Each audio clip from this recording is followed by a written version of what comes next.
This is Rogers TV Ottawa. Number one for local news in Ottawa and the Valley. This is City News, now on 101.1 FM and 1310 AM. It's Friday, February 25th. Good morning. I'm Andrew Boyle. Right now in Ottawa, minus 14 degrees. It's minus 13 in Smiths Falls. And here's what's making news in Ottawa and the Valley. Prime Minister Justin Trudeau and the American President Joe Biden will be taking part in a NATO virtual summit this morning. They're discussing Russia's invasion of Ukraine. Now, while most Asian nations are supporting Ukraine, China has continued to denounce sanctions against Russia, blaming the United States and its allies for provoking Moscow. City News Time, 9:01, and now your forecast with meteorologist Jill Taylor. The snow will taper to flurries and come to an end around 3 this afternoon, 5 to 10 centimeters. Some areas could get as much as 15, though, especially areas near the St. Lawrence. Brisk wind out of the north-northeast, and the high just minus 9. Tonight, partly cloudy and down to minus 22. For today, the high minus 9. And right now, it's minus 14 degrees in Ottawa, minus 13 in Smiths Falls. Now more from ABC on this special meeting, a NATO virtual summit this morning. Russian troops have arrived in the Ukrainian capital, Kyiv, and the Kremlin says that Ukraine's president says he's ready to discuss neutral status for his country and that Russia would be ready to send a delegation. That announcement has not come from Ukraine, but in the capital city, ordinary civilians are finding themselves in the crossfire. ABC's Ian Panel is in Kyiv. The risk to civilians caught in the crossfire is extreme, with ordnance being fired almost at will by both sides. Those living in Ukraine now forced to deal with the reality of war unfolding around them. As bombs strike nearby, people are forced underground, turning subways into makeshift bomb shelters. And as Russian troops close in on the capital, thousands fleeing the city for safety, causing gridlock on major highways. The UN Refugee Agency estimates over 100,000 people have already been displaced by the invasion. President Biden is set to meet virtually with the leaders of NATO countries this morning. Brian Clark, ABC News. City News Time, 9:02. An Ottawa deputy police chief facing sexual misconduct charges has now resigned. This is happening days before his case was to go to hearing. Here's City News reporter Jason White. Suspended with pay for nearly 2 years, Uday Jaswal was facing 3 counts of discreditable conduct and 3 counts of insubordination under the Police Services Act, stemming from accusations that Jaswal sexually harassed 2 female Ottawa police officers and sexually harassed and assaulted a female civilian employee. Jaswal also faced 2 charges of discreditable conduct from his time at Durham Regional Police, near Toronto, also as a deputy police chief. Jaswal's case was to go before the Ontario Civilian Police Commission on Monday, but his resignation means that process now comes to an end. Jaswal's suspension was part of the reason Ottawa Police began looking for a 3rd deputy police chief, a process the Police Services Board Chair Eli El-Shantiri says is now on hold, while the board focuses on hiring a permanent police chief. The board needs a bit more time to develop a well-thought-out, community-minded process. El-Shantiri says the board hopes to have an update on the search for a new chief next month before its regular board meeting. Jason White, City News. City News Time, 9:03. During the downtown occupation, an incident has police asking for help to identify a man and a woman. Around 3:30 Saturday, February 12th, 2 suspects assaulted 2 women. This happened in the area of Bronson and Somerset. One victim in her 70s, the other in her 30s. Both suspects speak French fluently, may have been involved in the downtown protest. Now, there are pictures and more to this story at ottawa.citynews.ca. Anyone with any information to identify this pair is asked to contact Ottawa Police. I'm Andrew Boyle for News Anytime. Follow up online at ottawa.citynews.ca.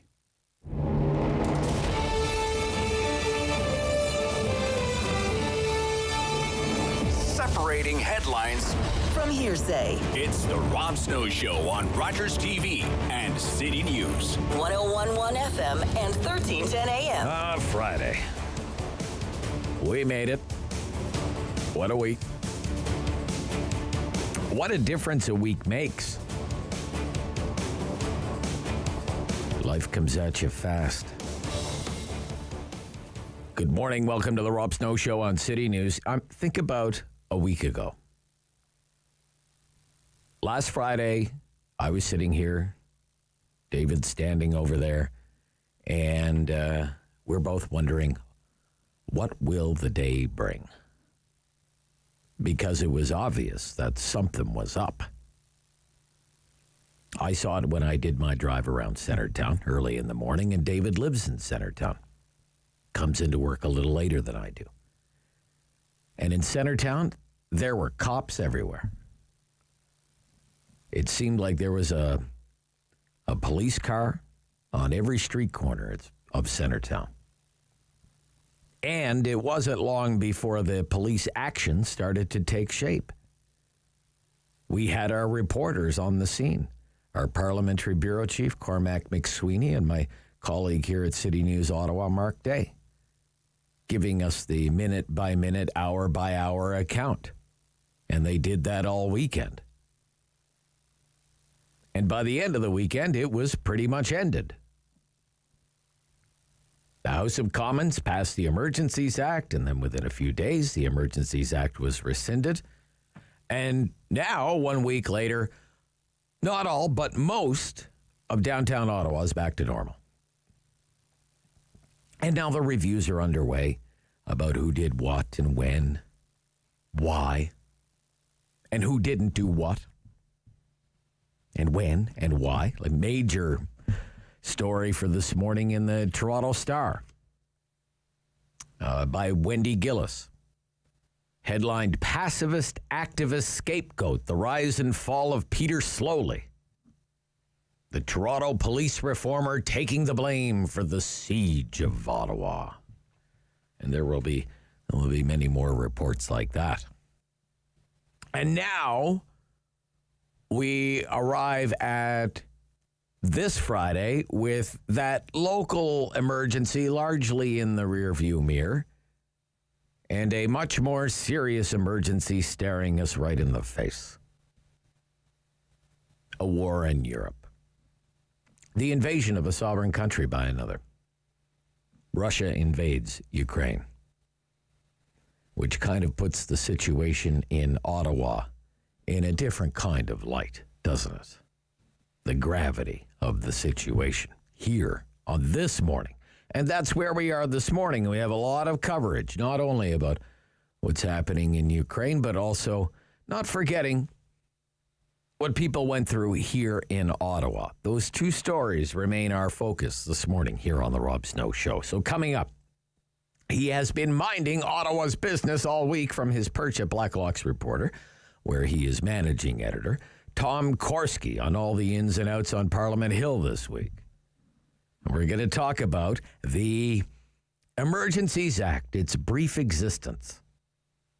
And why not? I mean, it's the first time it's ever been used. So there are a lot of questions about whether it should have been used at all and whether the measure should have been revoked when they were revoked. It's Canadian politics. You can't please anyone, anytime. There's a lot of buzz about the Senate and how senators were looking at the use of the measures in the Emergencies Act and if that played any role in the Prime Minister's decision to revoke the legislation when he did. I mean, one of the senators used to be a judge and said that he thought the measures in the Emergencies Act were unconstitutional, that they violated Section 8 of the Charter of Rights and Freedoms, which is about unreasonable search and seizure. And I assume he was talking about freezing financial assets, bank accounts, these kinds of things. But that's one senator's opinion, a judge's opinion. But the senator was appointed by Prime Minister Justin Trudeau. So was it going to pass through the Senate? We'll never know, will we? We'll never know. But if you're the Prime Minister and you've already had some of your own MPs denounce your divisive tactics, do you really need your own senators questioning the use of the Emergencies Act? So we'll get into all of that with Tom. And they've got a great scoop this morning at Blacklock's about Canada Mortgage and Housing.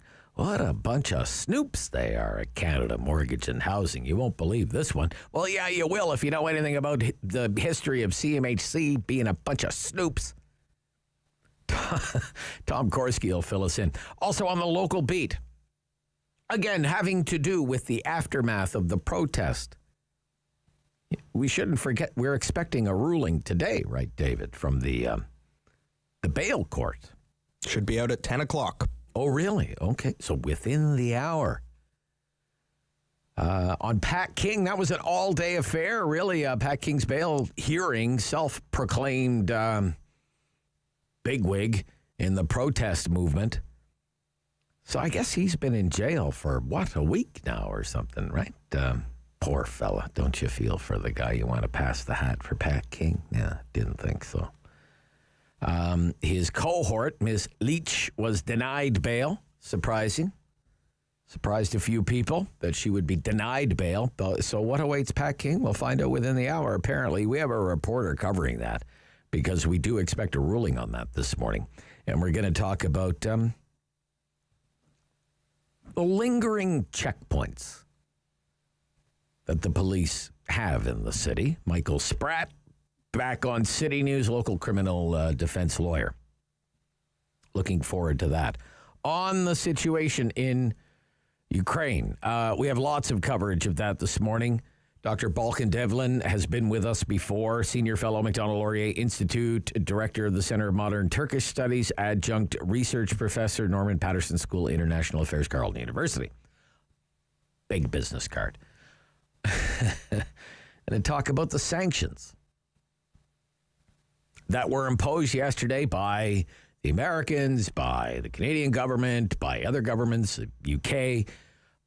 Gosh, so frustrating to listen to Joe Biden, the American president. I listened to the Joe Biden news conference.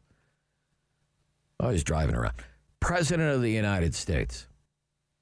And he was defending the use of sanctions as some kind of deterrent. Doesn't seem to have been very effective as a deterrent, but nevertheless. Good review of that in the Globe and Mail this morning.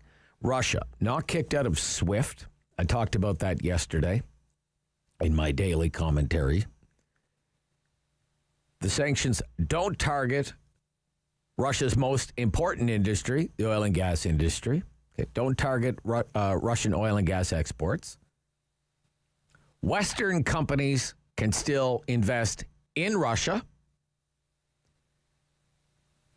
And the sanctions don't target the vast fortune of Vladimir Putin personally.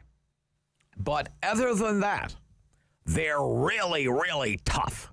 Toughest ever, according to the U.S. President Joe Biden. This is a little bit on how he handled the situation under questioning from reporters. These devastating sanctions are going to be as devastating as Russian missiles and bullets and tanks.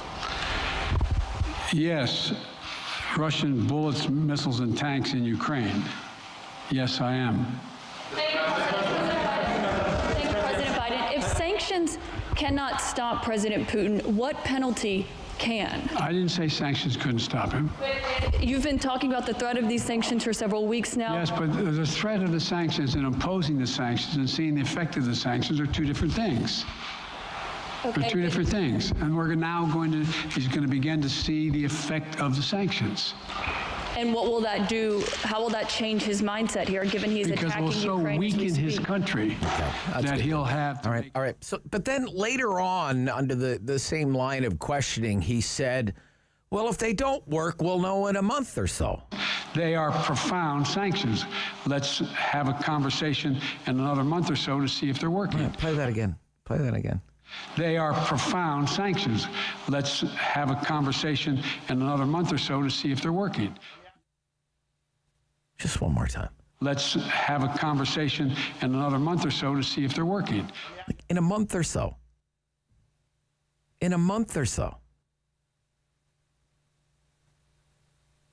Is he watching the same CNN that I'm watching here? In a month or so. Kiev may not survive the weekend. The American president says, we'll talk about the effectiveness of the sanctions in a month or so.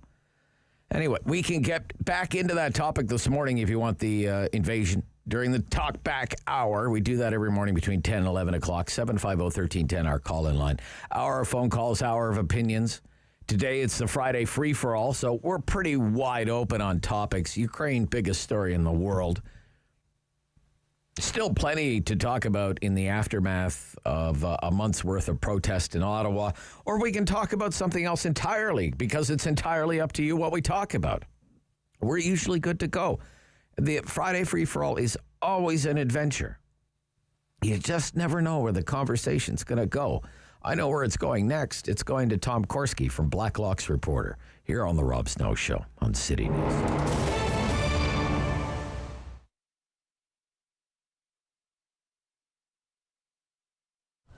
The food cupboard started about 25 years ago. Again, it was a very small operation in the basement of a church. And we have been expanding to the point where we needed to have a new facility. So in discussion with the city of Ottawa and Jan Harder, the local representative here, we came to this location, which is about 2,000 square feet, located in the Walter Baker Center. We've been here for about 2 years, and it is much better. It gives us a much broader opportunity to serve our clients better. It's a fairly affluent community in Barrhaven, so you wouldn't think that people would really need to have a food bank or a food cupboard. But people sometimes have a temporary loss of their job, maybe new immigrants or refugees to the community. Maybe there's been an injury in the family or something like a pandemic that causes people to run short of food during their monthly requirements.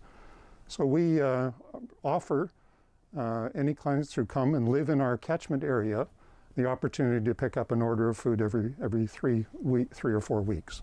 The need varies from time to time. We have expanded our offering to include quite a few perishables, eggs, milk, cheese, yogurt, vegetables, fruit. But people, I think, know that we need cans of beans and stuff as well, too. One thing that we're consistently short of sometimes is personal hygiene products. You go to the grocery store, you buy your toothpaste and you buy your deodorant and shampoo there. People don't automatically think that to donate those kinds of things to a food cupboard. So we end up buying quite a few of those things from time to time. The pandemic has affected us like it has everybody. Initially, we had to stop the grocery store food donations so that we didn't have any risk of contamination and to have a significant number of volunteer work to be done in our facility. We have a storefront, so it's like a mini grocery store where you take a cart and you go around and pick out the things that you want. That doesn't work during the pandemic to maintain social distancing and so on. So what we have now is our clients can come in one at a time, they make an appointment, they stand behind a line, and they direct our volunteer to, I'd like Kellogg's cornflakes rather than Harvest Crunch, to pick the food that they would like off the shelves according to the allocation, depending on the size of their family. And then they take it out, load it into their vehicle or whatever, bring back the cart, we disinfect everything, and prepare for the next client. We are very blessed here in Barrhaven. We're a totally volunteer organization. So if you give a dollar to us, it goes to purchasing food or to provide some service to our clients.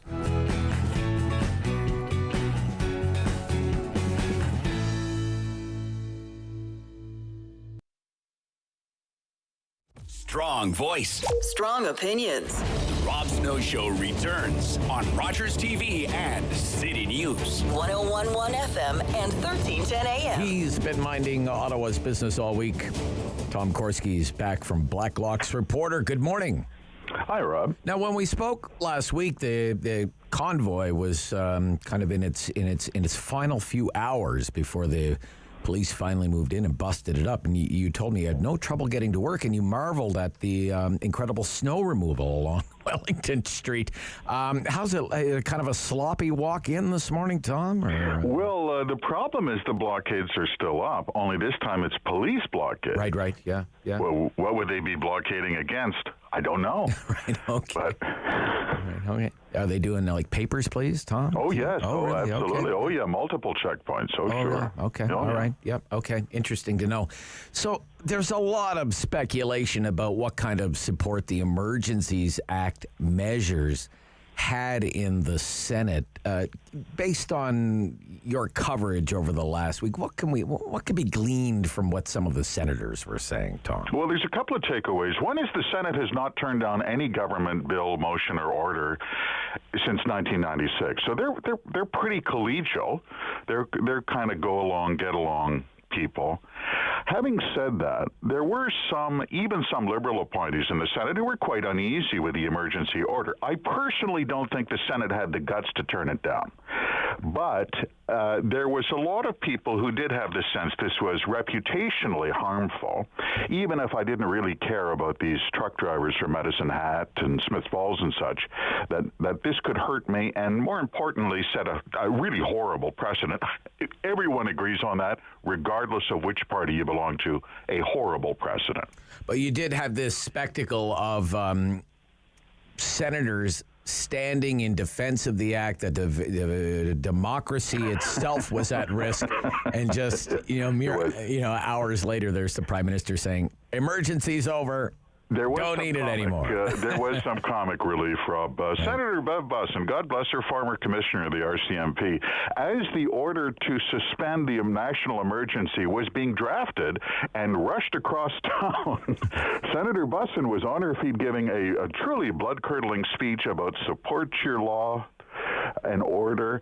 You must stand firm against these barbarians. I see campfires on the hill. They are coming down.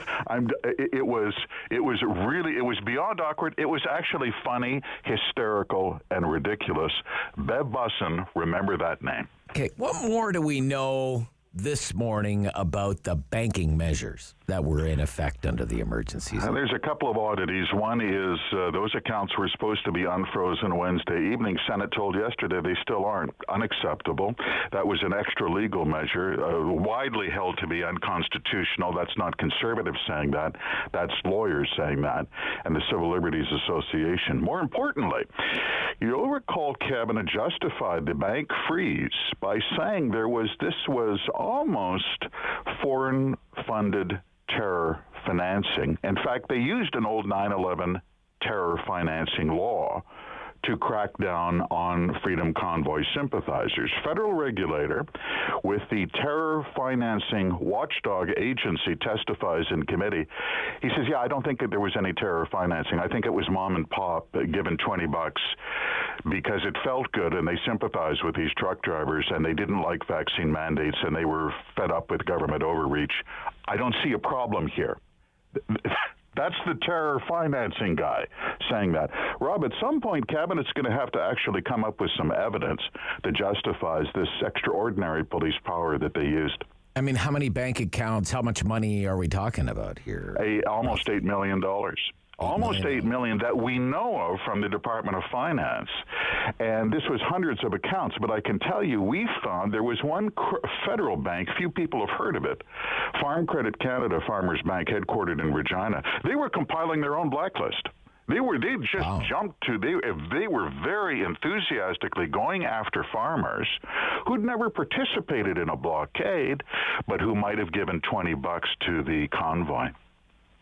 So that's a Crown-owned bank in Regina. You own that bank. Yeah, okay. And so if that's what the government bank was doing in Regina, we can just imagine what the big five chartered banks were up to. Okay. I want to... That's a great update and a great synopsis of kind of where things stand right now. Just with the machinery of Parliament in terms of... future reviews. Where does it go from here? Committee reviews, these sorts of things. What's your understanding? There's a legal requirement within 30 days of the suspension of the order, so that was Wednesday. So that takes us into the second week of March, that they must appoint an all-party committee, and they must have a serious inquiry, and the word inquiry is used, not a review, not a chit-chat, an inquiry, final report due within a year. Okay. There is an expectation that they have to get some facts here, Rob, and I know that there are members of Parliament and in the Senate who want to see some facts for a change, not slander, not histrionics, not Bev Bussin talking about guerrillas blowing up the power plant. We actually need to see some evidence now. Okay. I want to get to the scoop today from Blacklock's reporter headlined, CMHC tracks second mortgages. Those snoopy devils, that's CMHC. It's not the first time they've been involved in a data scoop, of course. Tell us about this. Doesn't make any sense. They compiled a database on millions of mortgages. These are not CMHC customers, Rob. This is just about everyone who has a mortgage in Canada. And we could never figure out why we see through access to information. They say it was to track people who held more than one mortgage on 2 or more properties. Why would CMHC care if a bank was lending home loans to someone who owned more than 2 properties? That's none of their business. Right. It's not bank regulation. We have a bank superintendent. Well, this is the same CMHC that had a fetish for taxing home equity. And I'm not drawing connections that don't exist. At the exact moment they were compiling this database, they were funding $250,000 in research, you're familiar with it, that said we could make billions and billions of dollars by taxing mother and father's home equity. Wouldn't that be great? Yeah, it will only, quote, it will only be used for the purposes of identifying if a borrower has more than one uninsured loan or products with the same issuer, said the note. Please note that wherever possible, CMHC could collect the information in a way that would not allow the identification of the individual directly or indirectly. That said, the information will be, to the extent it constitutes personal information, protected at all times. Not CMHC's business, Rob. That's none of their business. Yeah. Especially if it's an uninsured loan. I mean, that's CMHC's business, is insuring mortgages. So these are people who have never have never had anything to do with CMHC. Exactly. Yeah. Okay. 1 minute left. Okay. You know, I've always kind of dreamed of being part of the diplomatic corps. I know. It sounds so glamorous. It is. And now all the more so because I can apparently just feast at the taxpayer's expense. And I mean, feast. Tell us about what you uncovered here. You can get a credit card. Oh, even better. Yeah. And you can have a good time until the auditors show up and discover card charges for liquor, jewelry. My favorite was the budget line item for leisure. Which could, I mean... Leisure. That could mean anything. Yeah. That could be a snowmobile. It could be a dating site, a takeout pizza. Really? Pickleball. Could be anything, right? Yeah. Work at the Department of Foreign Affairs. $14,251 in credit card expenses that were marked as leisure. I love it. $14,000 would get me a lot of leisure, let me tell you right now. Work. Hey, all right. Have a leisurely weekend, Tom. At your own expense, you sucker. Okay. You too, Rob. We'll talk soon. Bye-bye. Tom Korski, managing editor at Blacklock's reporter. We'll be back right after the news. City News.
#1 for local news in Ottawa and the Valley. This is City News, now on 101.1 FM and 1310 AM. It's Friday, February 25th. Good morning. I'm Andrew Boyle. Right now in Ottawa, minus 13 degrees. It's minus 14 in Smiths Falls, and here's what's making news this hour. Russian troops are bearing down on Ukraine's capital, gunfire and explosions resonating closer to the government quarter of that city. The invasion of the democratic country has fueled fears of a wider war in Europe, triggering worldwide efforts to make Russia stop amid growing casualties from the war. The Kremlin said Russia was ready to talk with Ukrainian officials. That came even as there was also increasing signs Vladimir Putin's Russia may be seeking to overthrow Ukraine's government.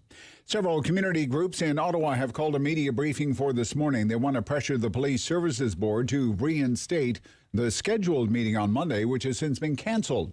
The new board chair, Eli L. Shanteri, says that was done to give new members of the board a chance to get familiar with the job. Groups like Horizon Ottawa, though, call that undemocratic.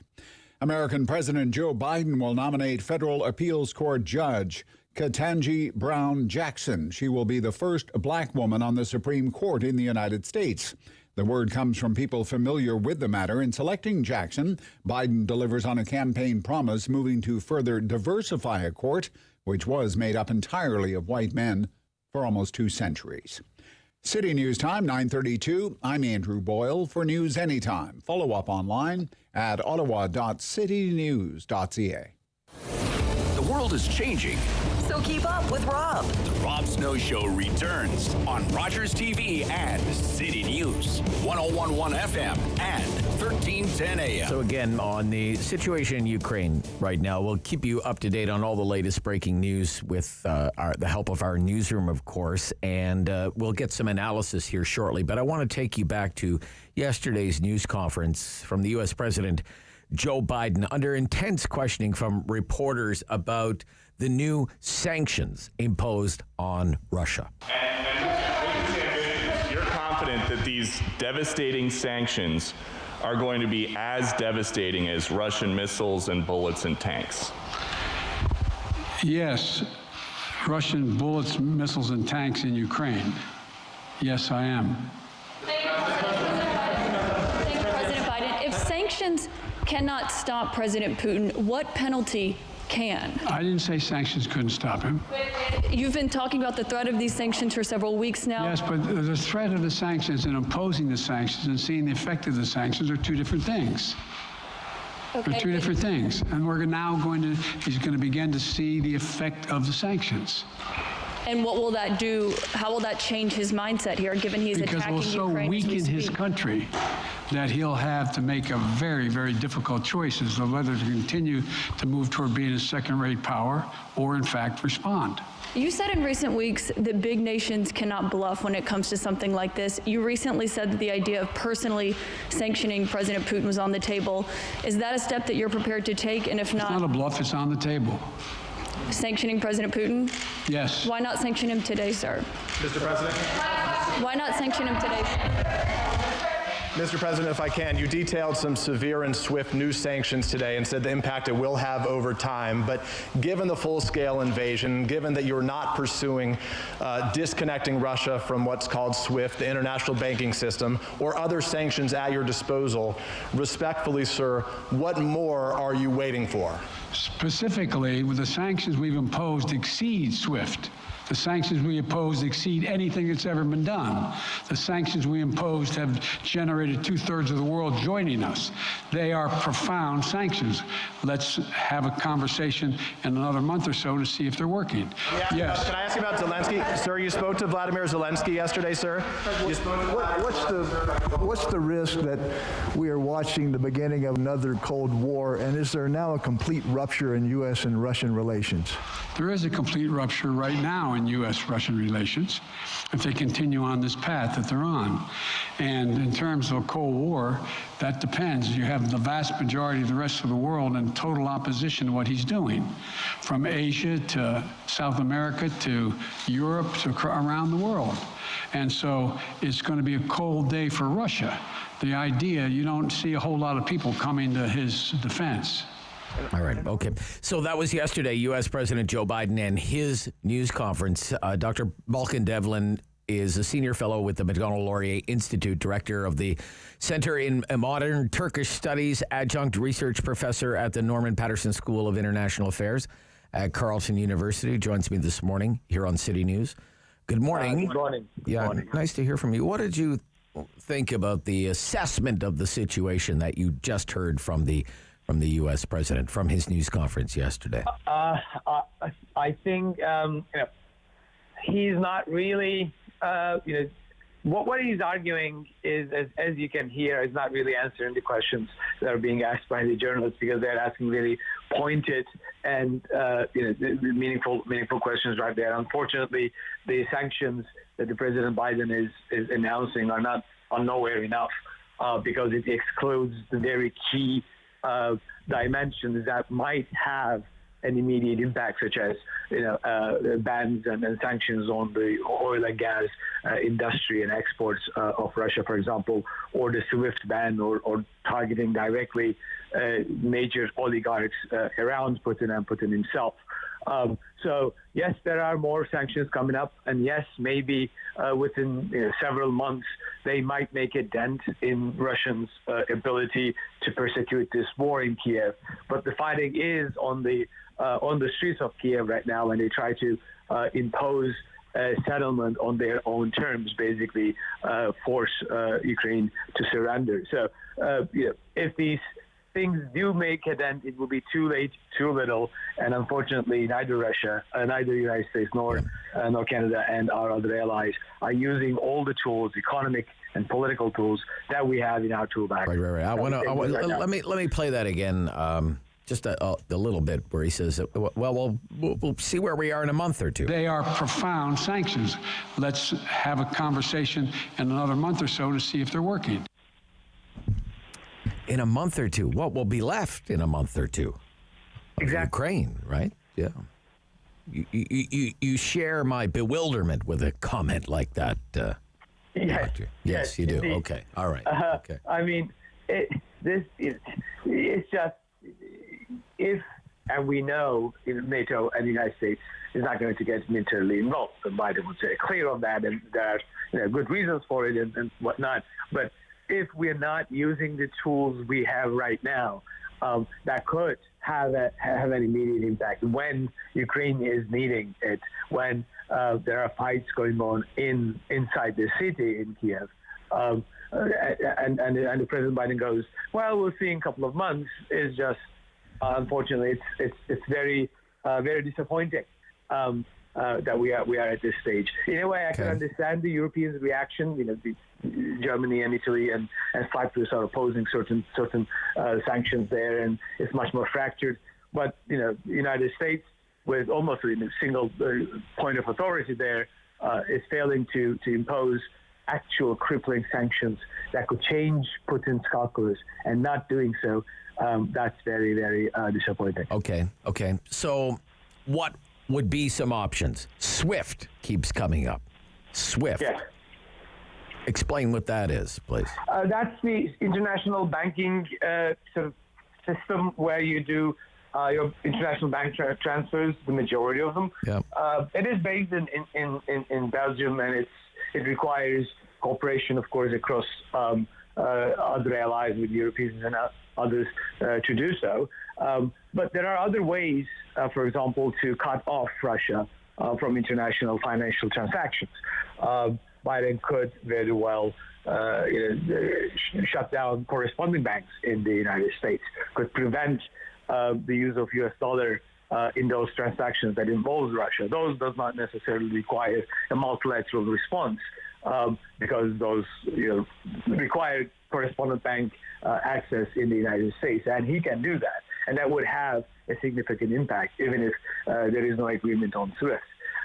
There are other things, like I said, targeting oil and gas exports. Yeah, well, let's talk about that because according to the reports today, it says they do not, quote, they did this in the Globe and Mail this morning, they do not target Russia's oil and gas exports. They do not, the sanctions are lenient. They do not target Russia's oil and gas exports. I suspect that's because Europe parts of Europe are so reliant on Russian gas. Is that right? Yes, that's definitely one part of it, but also for the United States as well. They are importing, oil, not gas, but they're importing oil from Russia, which is of course interesting given our situation and casting of the pipelines from Canada, for example. Oil.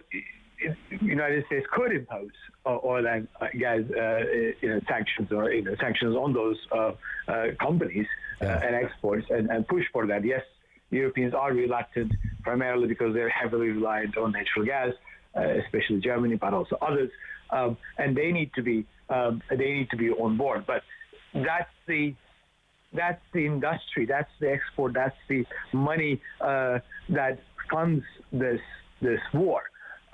And without a threat to cutting off the primary revenue source for the Russian Federation through these exports of oil and gas, they have no incentive to stop. They do have a big war chest, over $600 billion that they managed to accumulate.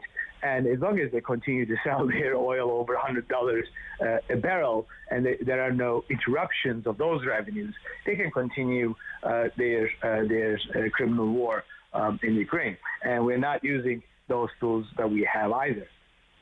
This is kind of a rock and a hard place, I guess, for the American president, because he's already being hammered in public opinion polls because of the inflation rate in the United States is at a 40-year high. Mm-hmm. And Americans are complaining about sky-high gas prices already. And that was before oil hit $100 a barrel. The Brent price hit $100 a barrel yesterday. This is what President Biden said yesterday about gas prices. Go ahead. As we respond, my administration is using every tool at its disposal to protect American families and businesses from rising prices at the gas pump. We're taking active steps to bring down the cost, and American oil and gas companies should not exploit this moment to hike their prices to raise profits. In our sanctions package, we specifically designed to allow energy payments to continue. We are closely monitoring energy supplies for any disruption. We've been coordinating with major oil producing and consuming countries toward our common interest to secure global energy supplies. Okay, thank you. That's very frustrating. That will be very frustrating for some Canadians to hear who look at our vast oil wealth that we have in this country, knowing that was the American president that killed Keystone XL. And exactly. now he's talking about, I know high gas prices hurt the American working class, and I'm trying to convince my allies to increase production outputs. One of his first orders of business when he took office was to kill a pipeline from Canada. Exactly. It's crazy. And that's the short-sighted nature of pandering to a small domestic lobby without necessarily looking for the long-term interest and risks. And that's here we are. Biden is going around asking countries like Saudi Arabia to increase oil production and not blocking oil imports from Russia because they are concerned about energy shortages. And all the while, their ally right next doors that have the capability to deliver vast amounts of energy resources to them, and they are killing the existing pipelines. So it is the trouble of not wanting to pay pennies today end up costing everyone hundreds of dollars in the future. And this is the short-sightedness of the existing policies. By excluding those oil and gas, and SWIFT and similar sanctions, we might be elevating some of the pain that can be experienced by Western publics, but the return in the medium to long term for our security and prosperity will be a lot higher. The costs we'll pay in the future will be a lot more in terms of our values and interests, and I think that's a very short-sighted view. Okay, so it's coming up on 5 p.m. now in Kiev. What will you be watching for in the next few days as an analyst here?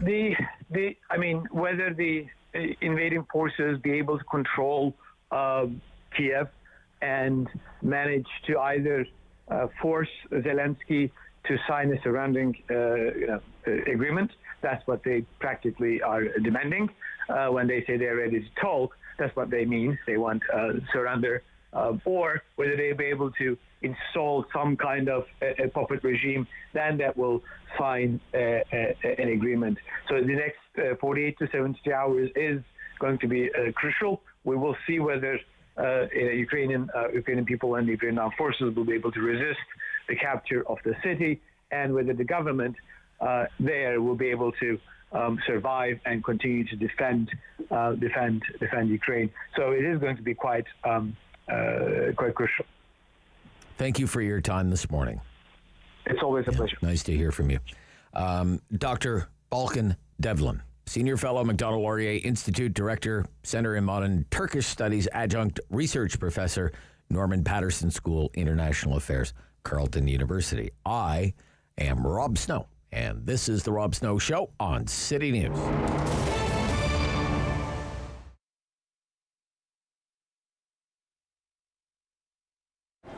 This affected us big time because when, you know how we are seasoned. We have clothes for the spring, clothes for the winter. At that time, lots of clothes didn't arrive on time from Europe or from here because some factory shut down. So, and this put us in an odd position. We received not all the merchandise, part of the merchandise. And people, and for us, we have to be careful, you know, especially with the virus going on. Did affect the business, of course, like everybody else. We're not immune, and since the government helped, you know, this did a little bit good for us too, but still affected all the sectors, especially clothing. You know, you can see big corporation affected bad because nobody was thought it's gonna be like this. You know, earthquake might happen, we joke about it before, things might happen, but this was like a third war, but with a virus. So how to survive, that's the question, and we're doing our best to work with the mall, especially rent in a mall is very high. The government, they have certain, let's say, condition, like how many people will be in the mall or in the stores, etc. Yeah, it's a big factor, but of course, if my store has a back doors, or just will be better, it will be much better. At least we can have curbside much easy, because we have to shut down completely, you know. And this left a mark on us, on everybody too. People always ask me, go online. Certain things you can go online. Let's say T-shirt, certain product people don't know how to fit, but when it comes to clothing. Like it's different completely. Let's say I have a customer comes, he can give him 44, but certain suit he might take 42, certain suit he might take 46. So, and how could, I mean, suit is not gonna fit the same. And I see people come back and they show me what they got online and not the same fabric. Mostly young people, but if you really want to shop, you have to go to the store because everything will be around you. You want to be sure the color look good, the fit will look good, especially when you spend, doesn't matter how much money, whether 300 or 2,000, you know? You have to try, you have to see what's going on. Please don't be shy, contact us. It will be a pleasure for me to take a suit or coat or anything. Like sometimes people have a funeral, they have things, they have a wedding, they don't want to come to the mall. If I get all the information, I will go and meet them at their home or their business offices. I'm gonna start doing that, you know, and this will help the business and help the people. Like they're afraid to come to the mall for time being, or they're too busy at work. They cannot go anywhere at a certain time, so I'm glad to do that.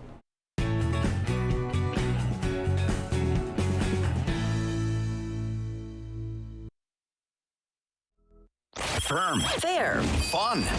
The Rob Snow Show returns on Rogers TV and City News 101.1 FM and 1310 AM. Great to welcome back Michael Spratt, partner, Abergil Goldstein and Partners, criminal defense lawyer. Good morning. Good morning, Rob. It's good to hear from you. I hope you're well. Recovering. Okay. Yeah. As well as you can be on a snowy, slippery morning. Yeah, it's been quite a week. There are still checkpoints downtown. What is your understanding about the legality of these checkpoints? It's a bit of a murky area. I mean, the Emergencies Act, which has since been revoked, gave the police sweeping powers to engage in checkpoints. Right now, it seems, and the police have said, that they are, you're allowed to walk in, you can be a pedestrian. It looks like they're not stopping pedestrians, but there are sort of traffic controls around the area, and there could be good reasons for that. There's an investigation ongoing, and, you know, in Ottawa, it's not foreign to us to have roads closed or sort of this sort of enforcement. Right. But it's another thing, though. It's another thing, though, to say enter a part of the city and have the police ask you where you're going.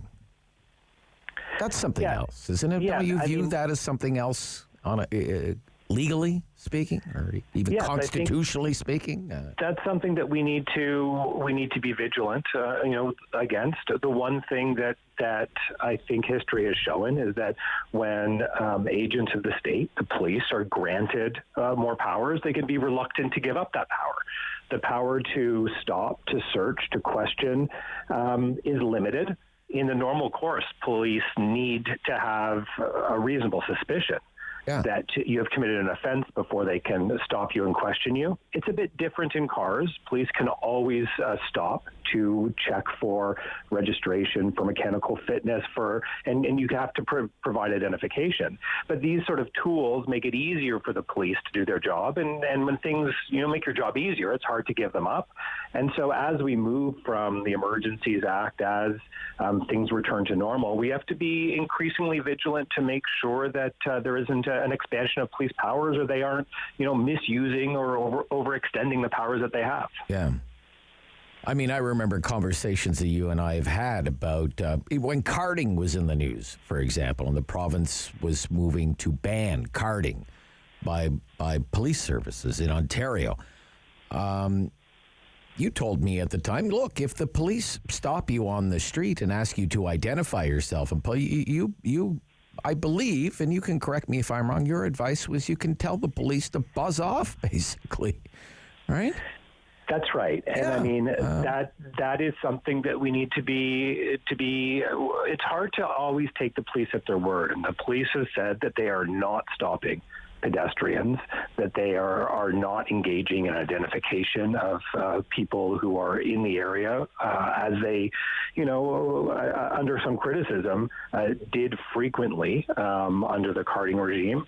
So that's what they're saying, but we need to be sure that that's true and accurate. And in terms of traffic control, we need to make sure that they aren't acting outside the scope of their authority. Clearly, there's been there's less intervention now than there was this time last week, and we need to make sure that the police are restrained as possible in interacting with you and me and everyone in the city. Okay. In your circle or in your profession, let's say in your profession, defense counsel, I'm wondering what kind of conversations are being had right now about kind of the nature of the protest, the response from what you call the state or the government to the protest, whether it was overreach given the nature of the protest. Well, give me a sense of that, Michael. Yeah, I mean, it may be surprising, but the conversations in the defense bar reflect the conversations that people have who aren't involved in the legal profession. Defense counsel it is our job, and it is in our nature to be oppositional, to oppose state intervention. But it is also one of our fundamental jobs to advocate for the rule of law and stand up for fairness and legality. And one of the things that I've been most disappointed with in some of my colleagues in the defense bar is that there has been a sort of, I would call it a disingenuous mischaracterization of things. And we see that in normal people, or non-lawyers who are making arguments as well. But to say that what happened with the Emergencies Act or the police exercising their power was an overreach because point one, this was a simple nuisance, that it was a peaceful protest, I think does a great disservice to the harm that was done and encourages a lawlessness that doesn't accord with the rule of law.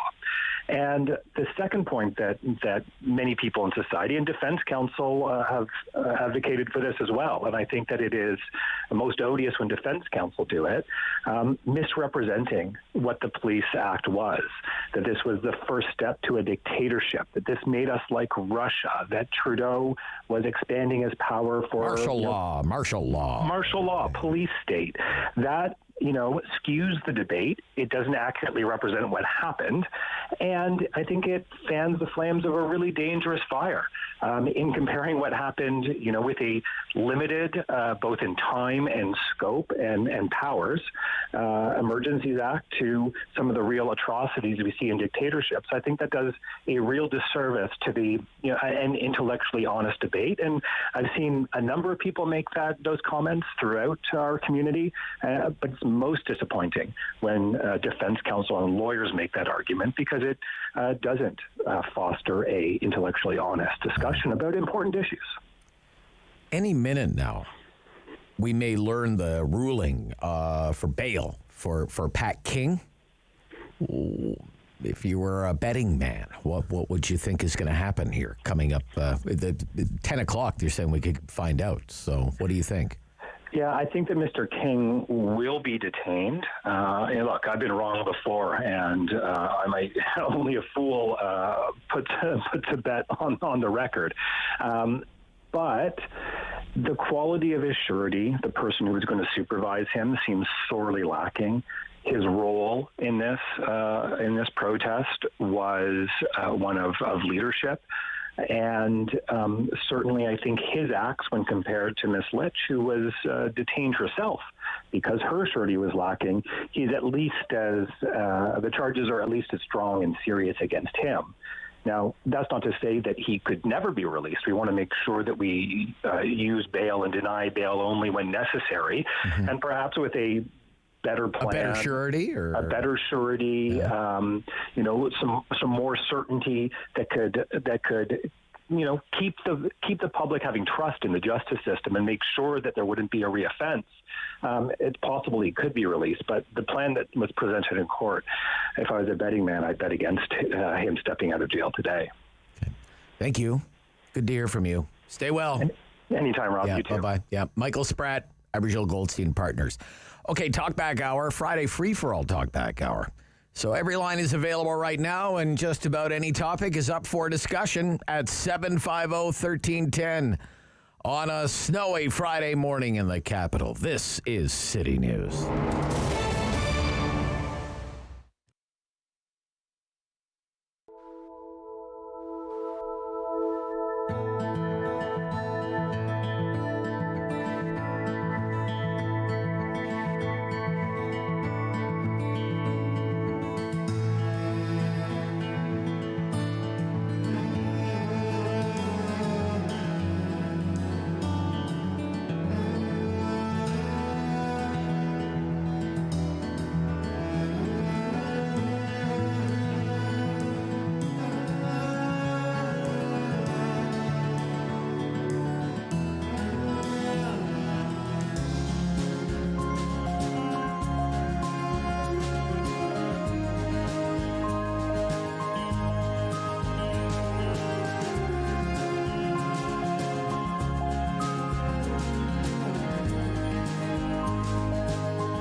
IWW 1310 AM in Ottawa. And CJET 101.1 FM in Smiths Falls and the Valley.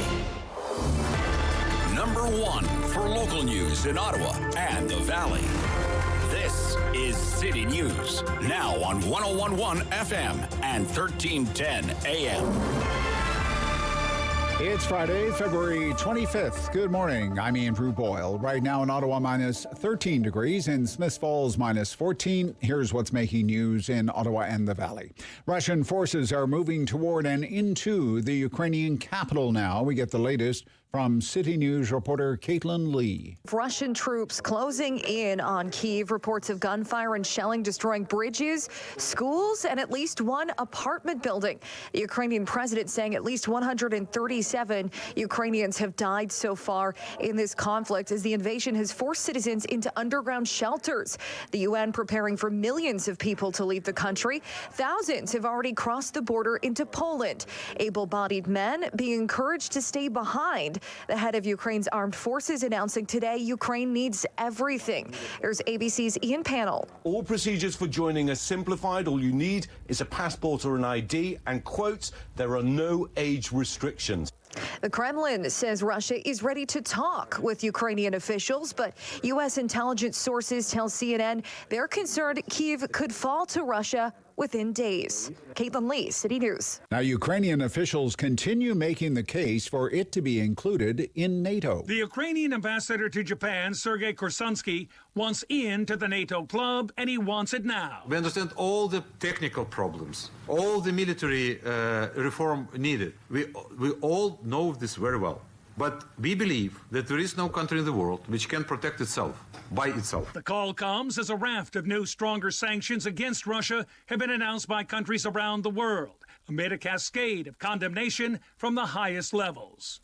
Tom Rivers, ABC News at the Foreign Desk. City News time at 10:03. Now, provincial Liberal leader Stephen Del Duca calling on the LCBO to immediately pull all Russian spirits off store shelves. He feels pulling the products from the store shelves will strengthen the message from Ontario. The Russian aggression in Ukraine will not be tolerated. Del Duca says this immediate action would demonstrate Ontario's solidarity with the people of Ukraine. He says we should all do what we can to support allies against the murderous dictator that invaded Ukraine. City News time at 10:03, and now your forecast with meteorologist Jill Taylor. The snow will taper to flurries and come to an end around 3 this afternoon, 5 to 10 centimeters. Some areas could get as much as 15, though, especially areas near the St. Lawrence. Brisk wind out of the north-northeast, and the high just -9. Tonight, partly cloudy and down to -22. For today, the high -9. And right now, it's -13 in Ottawa, -14 in Smiths Falls. It worked exactly as it was supposed to. That Amber Alert, which likely set off your device just after 6 this morning from Kitchener, was quickly ended. Someone spotted the suspect car after hearing the Amber Alert this morning in that city and called police. They rescued a 1-year-old girl unharmed and arrested her 26-year-old father. That all happened less than an hour after the Amber Alert was issued. I'm Andrew Boyle for News Anytime. Follow up online at ottawa.citynews.ca. Talk back. Rob Snow Show.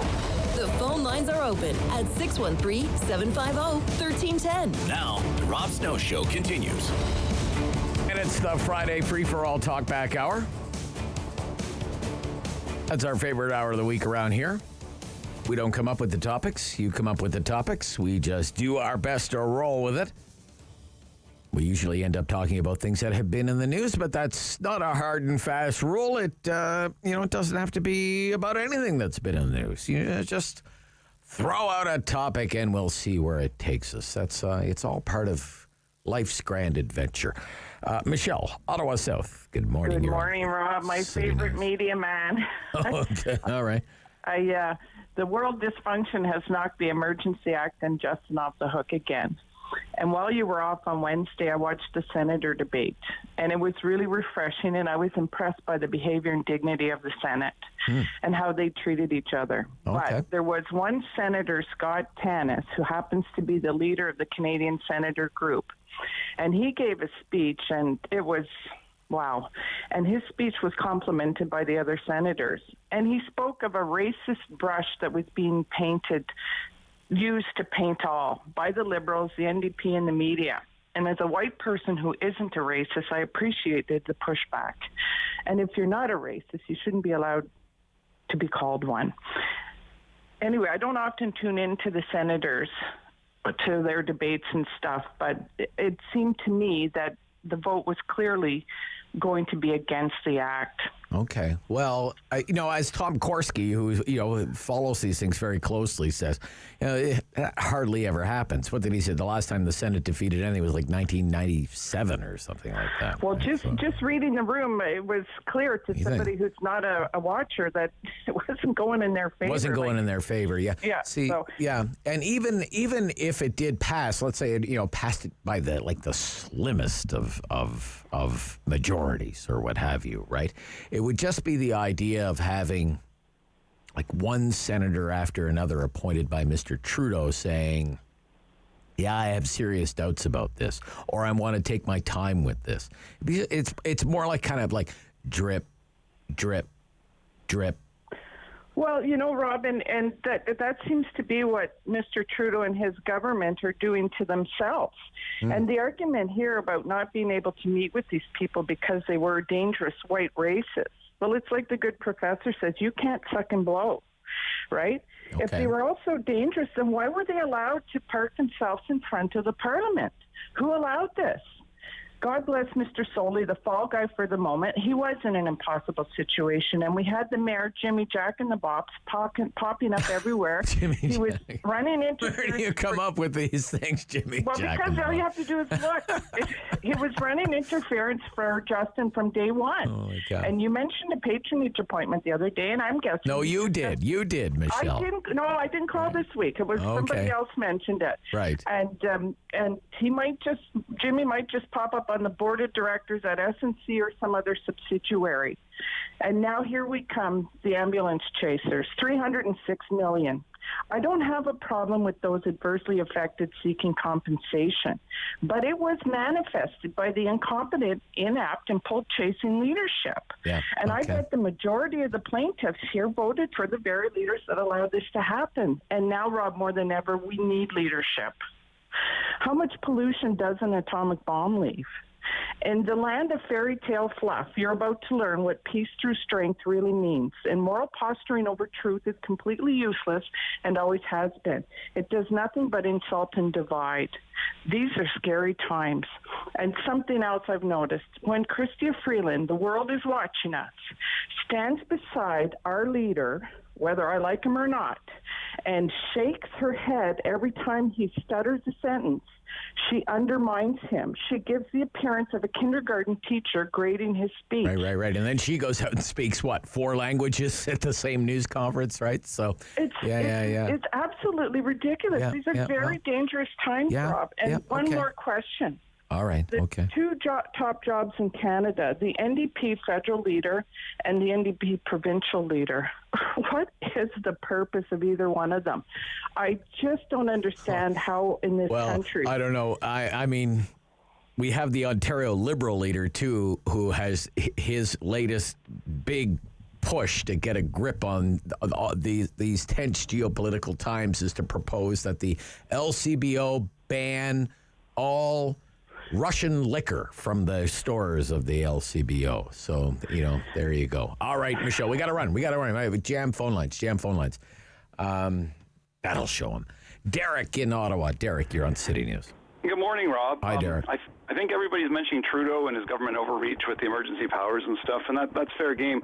But what about Doug Ford? I mean, apparently he's revoked the licenses of 39 trucking companies, which means they effectively have been shut down. I mean, I don't know what a truck costs. $250,000 maybe, I don't know. Yeah. You think of a guy that has 5 trucks sitting there, he has, almost $1.5 million in capital. They were warned, okay? Well, they were warned they were going to be shut down. They were warned. How many times were they warned? If you are participating in this protest, we will shut you down. We will take your truck away. We will suspend your license, commercial license, personal license. They were warned. Yeah, They were warned. They were warned that those emergency powers were going to be in effect. Okay, right. So, but if you had an employee there with a truck, and then the owner didn't authorize it or whatever, and now he's being shut down without a court case or hearing or anything? Well, that's one scenario that you're painting, but who knows how often that's the case? We don't know. We don't know. It should go to court first. Okay, shouldn't it? should go to court. Okay, fine. People still defending this stuff. Chris in Blackburn Hamlet. Chris. Yeah. Chris, yeah. Regarding the Ukraine situation, I'm not an expert in world affairs by any means, but I can't help but wonder out loud if this situation would be happening if the Americans had reelected their previous president. Maybe things might be different. Why? Why would you think that? Why would you think that? Trump undermined NATO at every turn. Yes. But why did Putin? He loved Putin. He loved Putin. Probably would have rolled out the red carpet for him, invited him in, maybe split the spoils among them. So why did he wait until 2022 to do this? I'm just asking the question. Right. It's the timing is very interesting. You could have done this years ago. I suppose. Right. Yeah. But anyway, Why do you think it's happening now? Because of weak American leadership? That's one alternative. Right. Okay. Yeah. See, I my own personal opinion, and it's the opinion hour, right? I think the current president is ineffective. I think the previous president was lousy, and the president before him wasn't very good either when it comes to dealing with these kinds of situations. Fair enough. And I also want to talk about Canada's reputation, which has been really tarnished. I try to give myself a really good balance of watching legacy media. I watch CBC, CTV, but I also watch, CNN and Fox and all the others. And wow, the Prime Minister's reputation around the world, if you're watching other independent media outside of Canada, has really taken a hit. You did mention a few weeks ago about the big three at Fox, Tucker and Hannity and Laura Ingraham. Yeah, well, They've been at him all month. Yeah, I don't consider those to be news shows, though. I mean, that's just late night entertainment. Well, you could say the same thing about CNN with Chris Cuomo's. Well, yeah, all of those shows. They're not really news shows anymore. They're kind of like infotainment shows, right? Like, I mean, Tucker Carlson is going on about they've declared martial law in Canada, He's the only one. On Great Britain, GB News in Great Britain, they're talking about it all the time. Sky News in Australia. Yeah, Sky News was here in Ottawa. They sent a reporter to Ottawa to cover it. I was amazed when I saw that. I thought, wow, it's like Sky News here in Ottawa. Yeah. But also, there's a lot of podcasters out there now with millions of viewers. You're talking about people like Dennis Prager, Dave Rubin. Yeah, Dennis Prager, Russell Brand, the former actor, that guy has like 4 million followers, and he's on top of this stuff. This guy is, I'm really impressed with Russell Brand. Russell Brand, really? Yeah. Okay, Listen to one of his podcasts, you'll be like, wow, this guy does his homework. Okay. And, of course, our top Canadian, in my opinion, Jordan Peterson, has been talking about this, and Jordan Peterson is one of the I think he's kind of gone off the deep end, too. I think he's kind of gone off the deep end, too. A lot of people are kind of going off the deep end. I don't think so. I think he's made some good points, but I mean, the Prime Minister's reputation has really taken... Oh, yeah, sure. I think it's, not only among the people that you mentioned. I mean, I think just among everyday Canadians are wondering, can the country even stay together the longer Prime Minister Trudeau is in office? I mean, I think that's a legitimate question. I mean, sure, the polling would suggest the truckers had some early support, and whatever goodwill they had, they blew it. Because lots of blame to go around, but some of the behavior in Ottawa, it turned a lot of people off and turned a lot of people against whatever cause they were supporting, right? Yeah, if they had they also don't like the way Trudeau handled it, throwing gas on the fire, with his comments, going into hiding, being nowhere for basically 2-3 weeks, and then emerging, to use the sledgehammer of the Emergencies Act. So I think people are kind of they're not thrilled about the way that the protests went down, and I think they're just as disappointed in the leadership in the country. Oh, certainly. Yeah. Okay, Chris. Thank you. All right, here we go. All right. Off to a ripper and start Talk Back Hour Rob Snow Show on City News.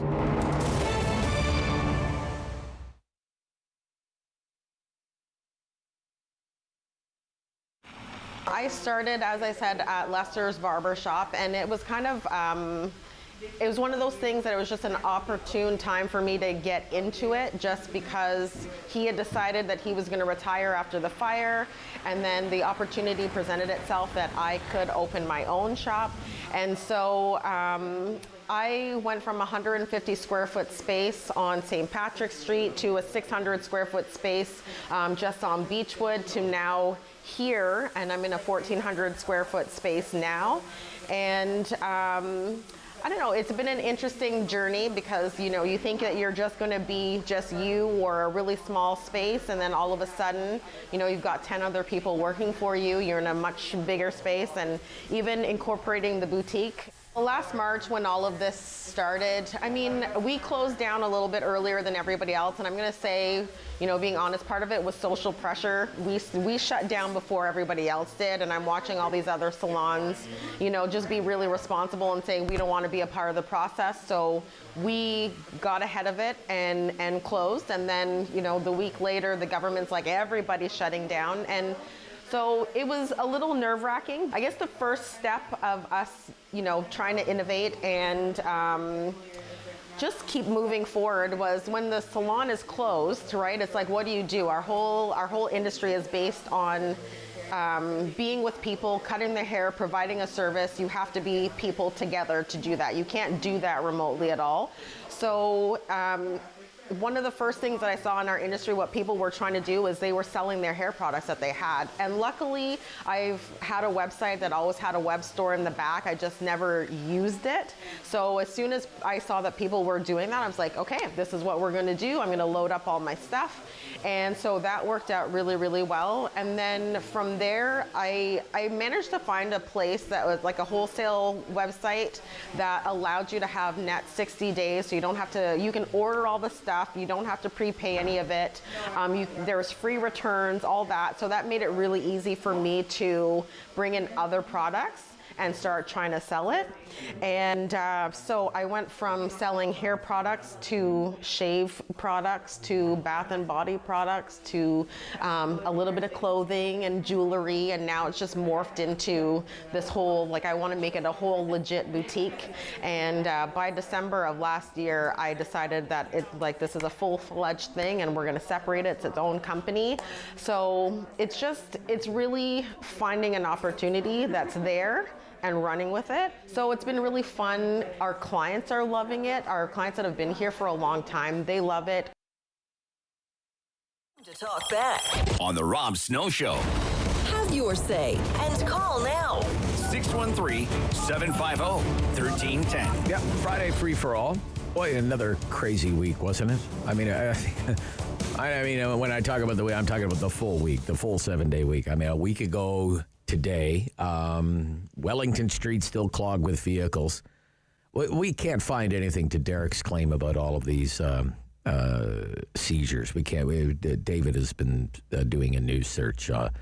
We can't find anything to confirm that. So anyway, Wellington Street still clogged. Kent Street, Coventry Road, that compound was as secure as ever. We still have the Emergencies Act in effect. But it was clear a week ago today. Remember, it all kind of started a week ago today, that the police were here in great numbers to clear protesters out. Remember, they were all kind of marshaled down at Mackenzie and Nicholas, a lot of them down there. And by the end of the weekend, it was pretty much all cleared up. So in a week, we've gone from having 3 different kinds of declarations of emergency to having none. And now it's time for the navel gazing and the finger pointing and who did what and when did they do it, or who didn't do what and why didn't they do it, and who's all to blame, basically, for the big honking mess. And no sooner than was that kind of put to bed than this happened. Russia invades Ukraine. And now I guess we can see what a real emergency looked like and what martial law really looks like, and you know, what it really looks like when people fear for their freedom. How's that for a week's work? Kind of a crazy week. Wow. Keith in Shawville. Good morning, Keith. Good morning. Yeah, hi, Keith. What's on your mind today? Well, I think they should, while they're doing those sanctions, they should extend them to all the Russian hockey players in the NHL. So many of those are good friends of Putin. In fact, Alex Ovechkin there. Yep, that's been pointed out. In one of the earlier elections. actions. He started up a website. Every time he goes back to Moscow, he's a picture with Putin. Yeah. The top 10 Russian hockey players are checked well over $100 million US. I know just a lot of it's taxed here, but most of that money is going back to Russia. And plus, I think the Russian citizens will see how upset and angry we are when they see that we're not having those hockey players playing the NHL. I know that's unequal. Some of the NHL teams rely more on the Russian players than some other ones, but I'm so upset. I'm even worried for some of the safety of the other players playing with us. Some people are going to be so upset with these Russian hockey players that there could be some, I don't want to propose or anything like that, but that's what I'm worried about. Well, I will note just on this point, Politico is reporting this morning that on the list of sanctioned Russian individuals that was released by Canada yesterday, one is Fedosov. You remember Fedosov played, I believe he played for Red Army and then he played for Detroit, if I'm not mistaken. I know he played for Detroit. I think he helped coach the Russian team too. Right, and he was Minister of Sport in Putin's government at one time. That's right. But I mean, let's go further. I mean, why are we paying money to see these guys come in here and then their salary goes back to Russia? I'm so ticked off with the Russians, I'm telling you. But anyways, that's the way I feel. I got you. Sanctions should be extended to them. All right. Okay, Keith. Thank you. Bill in Pakenham. Good morning, Bill. Hi, Rob. Hi, Bill. So I'm just a little concerned here. I'm really, really bothered by everything that's going on because what is going on in this country now? Are we running through our version of McCarthyism or the Salem witch hunt, posting names of people that donated $5 on a hydro poll or online to try and punish people that gave $5 because they thought maybe it was a good idea that people had the choice of whether they get vaxxed or not? And now we have, I read the Blacklocks reporter, and I'm going like, what is Farm Credit doing? Compiling names of farmers to blacklist them. The largest mortgage holder of farmland in the country is Farm Credit Canada, and they are the largest supplier of credit for farm input loans to buy seed and fertilizer. So what do they think they're going to do now? They're going to blacklist these guys and tell them, you can't grow a crop in 2022 because we're going to freeze your credit because you donated $5 to a convoy. Like there's a thing in the rural, farmers grow it, truckers truck it. So somebody hands a truck driver $10 to support their right to make a choice, to get vaxxed, not get vaxxed. It's a personal decision. And now you got Farm Credit standing up. What are they going to do to farmers now? Well, that's a good question. This is the story this morning, Blacklocks. I know you read it, and we briefly mentioned it when Tom Korski was with us this morning. A federal bank, so a taxpayer bank, right? Farm Credit Canada of Regina began blacklisting customers suspected of sympathizing with the Freedom Convoy. Critics of Emergency Act orders targeting bank account holders yesterday called the measures punitive and unlawful.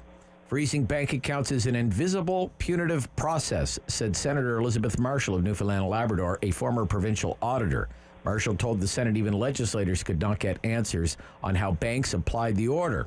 Farm Credit Canada yesterday did not comment.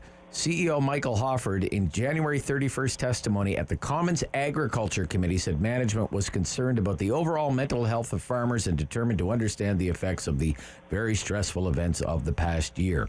But Farm Credit Canada management had begun compiling a list of names of account holders suspected of involvement with the Freedom Convoy protests against vaccine mandates. Consequences for customers named in police blacklists included suspensions of loans. So that's Blacklock's reporter this morning. I mean, this is terrible. I mean, inflation is running in the province of Ontario is running it's over 6%. Unemployment is 7.3%.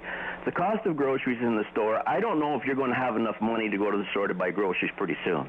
The price of crops has been incrementally going up for the last 8 months. The effect of Ukraine or Russia attacking Ukraine yesterday, at one point yesterday, drove the price of soybeans to a record high of $714 overnight at the Chicago Board of Trade. corn is over $300 a ton. I have no idea how people are going to be able to go to a store and buy groceries. Now you couple that with the idea that farmers are not going to be accessing credit to grow a crop. Where is this country going to go? All right, Bill. Thank you, Bill. Thank you. Thank you for highlighting that story about Farm Credit Canada. I know, it's kind of crazy. Dave in the West End. Dave. Hi, Rob. Hi, Dave. Hey, Rob, I want to apologize. I think you hung up on me yesterday. No, Dave. I didn't. I'm sorry, I didn't. Okay. Okay, and I know you thought that, but I always know when you're going to end me. Okay. So that's exactly what happened. So all right. I'm sorry that's you okay, felt that Dave. way. That's okay, I would Dave. never leave a good fight. You know where I come from. I know, right? I know. I'm used to fighting, so that's no problem. I know, you're a fighter. So I'm sorry. That's okay, Dave. That's okay. So now I'm going to go out on the limb here. Yeah. History will prove that Biden was under Putin's thumb.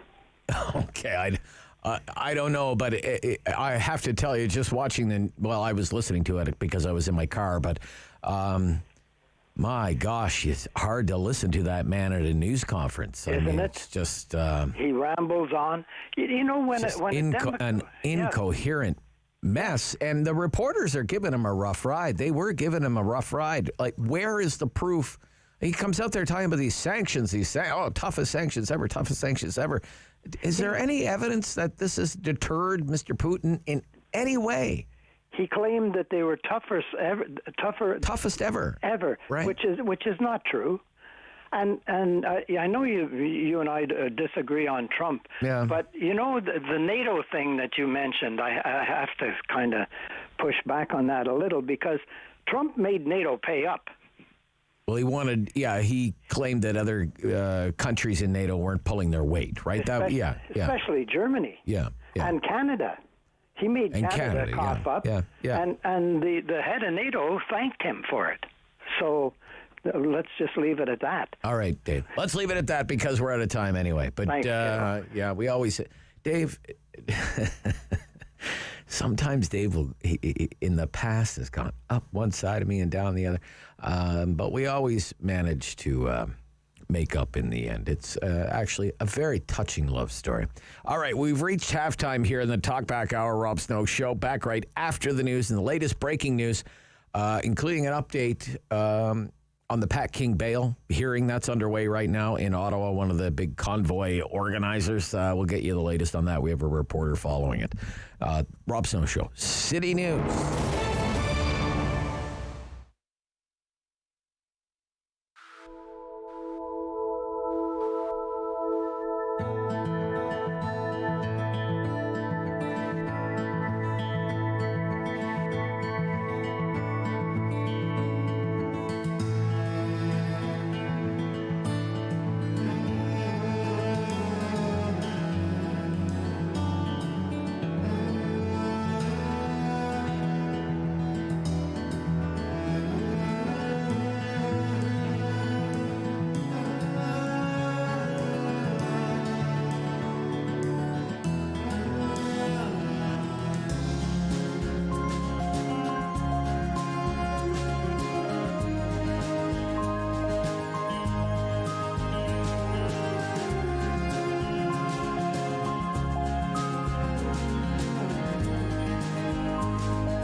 news in Ottawa and the Valley. This is City News, now on 101.1 FM and 1310 AM. It's Friday, February 25th. Good morning. I'm Andrew Boyle. Right now in Ottawa, minus 13 degrees, minus 14 in Smiths Falls. Here's what's making news this hour. The Kremlin says Russia is ready to send a delegation to Belarus in response to Ukrainian president's offer to discuss a non-aligned status for his country. Moscow has demanded Ukraine drop its bid to join NATO and adopt a more neutral status. This news comes as gunfire and explosions are echoing through Kyiv, the capital of Ukraine. Provincial Liberal leader Stephen Del Duca says the LCBO should immediately pull all Russian products off store shelves. He says any measure that shows solidarity with the people of Ukraine should be taken. One of the organizers of the protests that clogged the streets of downtown Ottawa for more than 3 weeks due back in court today. The bail hearing for Pat King resumes. He is charged with several offenses. A woman who had only met King 4 weeks ago traveled to Ottawa as part of the trucker convoy, offered a surety of half the value of her Alberta home to guarantee his bail. City News Time 10:32. I'm Andrew Boyle. For news anytime, follow up online at ottawa.citynews.ca. Talk back. Hello. On the Rob Snow Show. The phone lines are open at 613-750-1310. Now, the Rob Snow Show continues.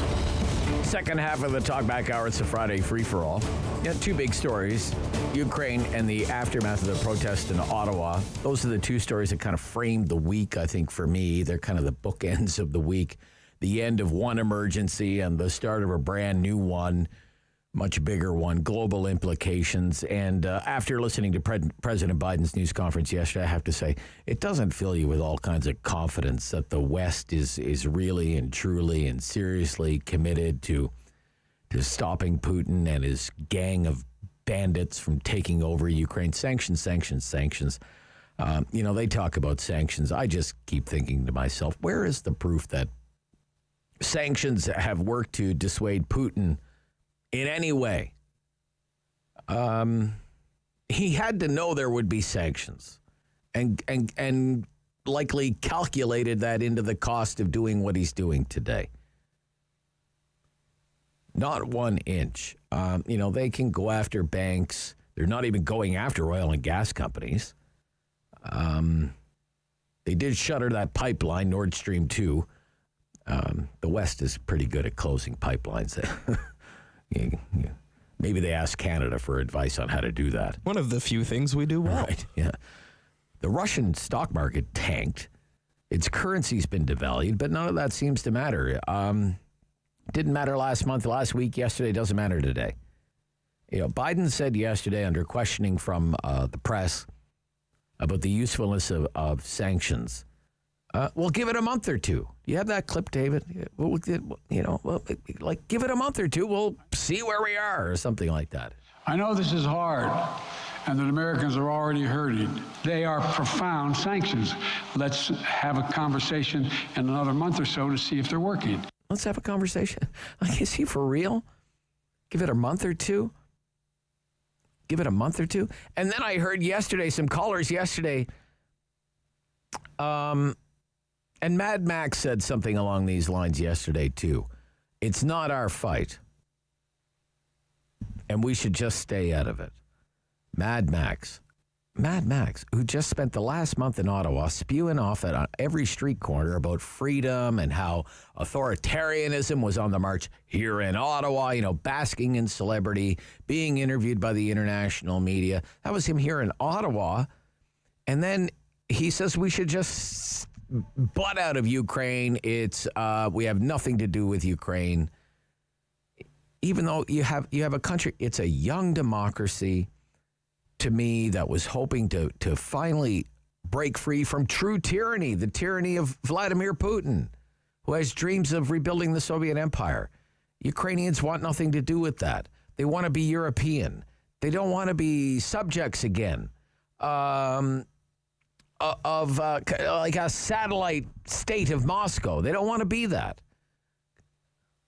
Yeah, way to stand up for freedom, Max. Way to stand up for freedom. What does that say to 1.4 million Ukrainian Canadians? Oh, sorry, it's not our fight. We should just stay. Let's stay out of it. Just nothing to do with us. Mark in Ottawa South. Mark. Thank you, Rob. Hi. There's two things I'd like to comment on. Go ahead. The first one was prompted by the subject of Justin Trudeau and Fox News. 2 weekends ago, Tucker Carlson repeated what's called a theory, that Justin Trudeau is the illegitimate son of Fidel Castro. A simple review of the historical record will tell them that Justin Trudeau was born on December 25th, 1971. He was with his mother at the age of 4 when she met Fidel Castro for the first time, when she accompanied her husband, Prime Minister Pierre Elliott Trudeau, to Havana early in 1976. Yeah. And yet, this is what a major news network says. I do wish that Chris Wallace and every last serious journalist would leave Fox News. Because Chris Wallace has left. He has left, right? So. Well, I'm glad to hear that, and I'm glad I was wrong if I thought otherwise. Good. Yeah, he went to CNN. He's going to have a show on the online, like they're launching an online channel or something, and he's going to have a show on that. So I wish all the others would go. And of course, indeed, CNN has its bias, but lying with the basic facts. Yeah. I mean, they're not that bad. Yeah. See, if I don't watch a lot of Tucker Carlson or any of those shows anymore because they've just become so, and on CNN and on MSNBC, all those shows, they're so ridiculous. It just became so adversarial during the Trump years. To me, it was just all totally unwatchable, whether for all of those networks. I couldn't watch any of it. But the degree to which they lie about the basic facts.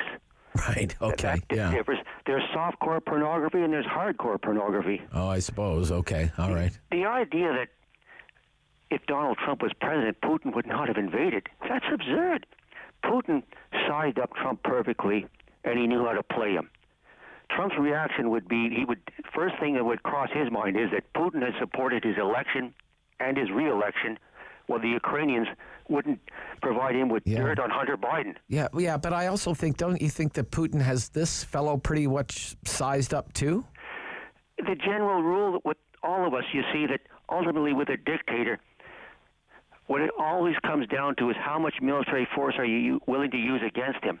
And we all say we want to stop him, but none of us want to send our troops to do it for good reason. Right. So that basic and and they're all kind of sticking to this. Well, we don't have really an Article 5 reason to get involved right now with our military, right? But that doesn't mean we shouldn't be sending them every last piece of hardware that we have and getting them onto ships and sending them over there. Or getting them onto planes and trying to send them over there, right? I'm afraid it's too late. I mean, now. It's too late now. But this is the country, don't forget, that is selling $1 billion worth of light armored vehicles to Saudi Arabia that we're making in, I think it's Cambridge, Ontario, or someplace like that.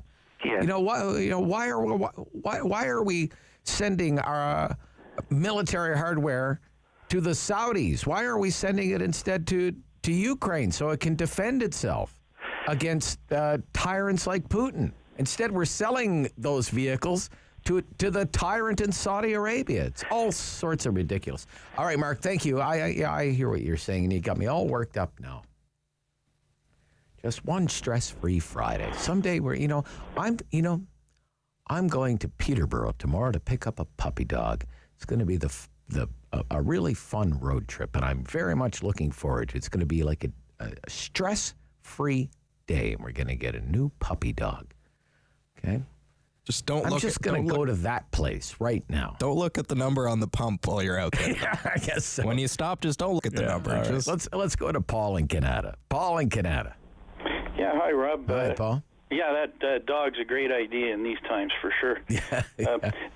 After that Biden news conference there, I imagine they're a bit more nervous in Taiwan there. But I bet. Yeah. Yeah, but sorry, I was calling in about just a comment on Trudeau and this Freedom Convoy thing, and I think it kind of more, from what I can see, just I didn't actually go down, but it sort of morphed into a catch-all for kind of anti-Trudeau gripes.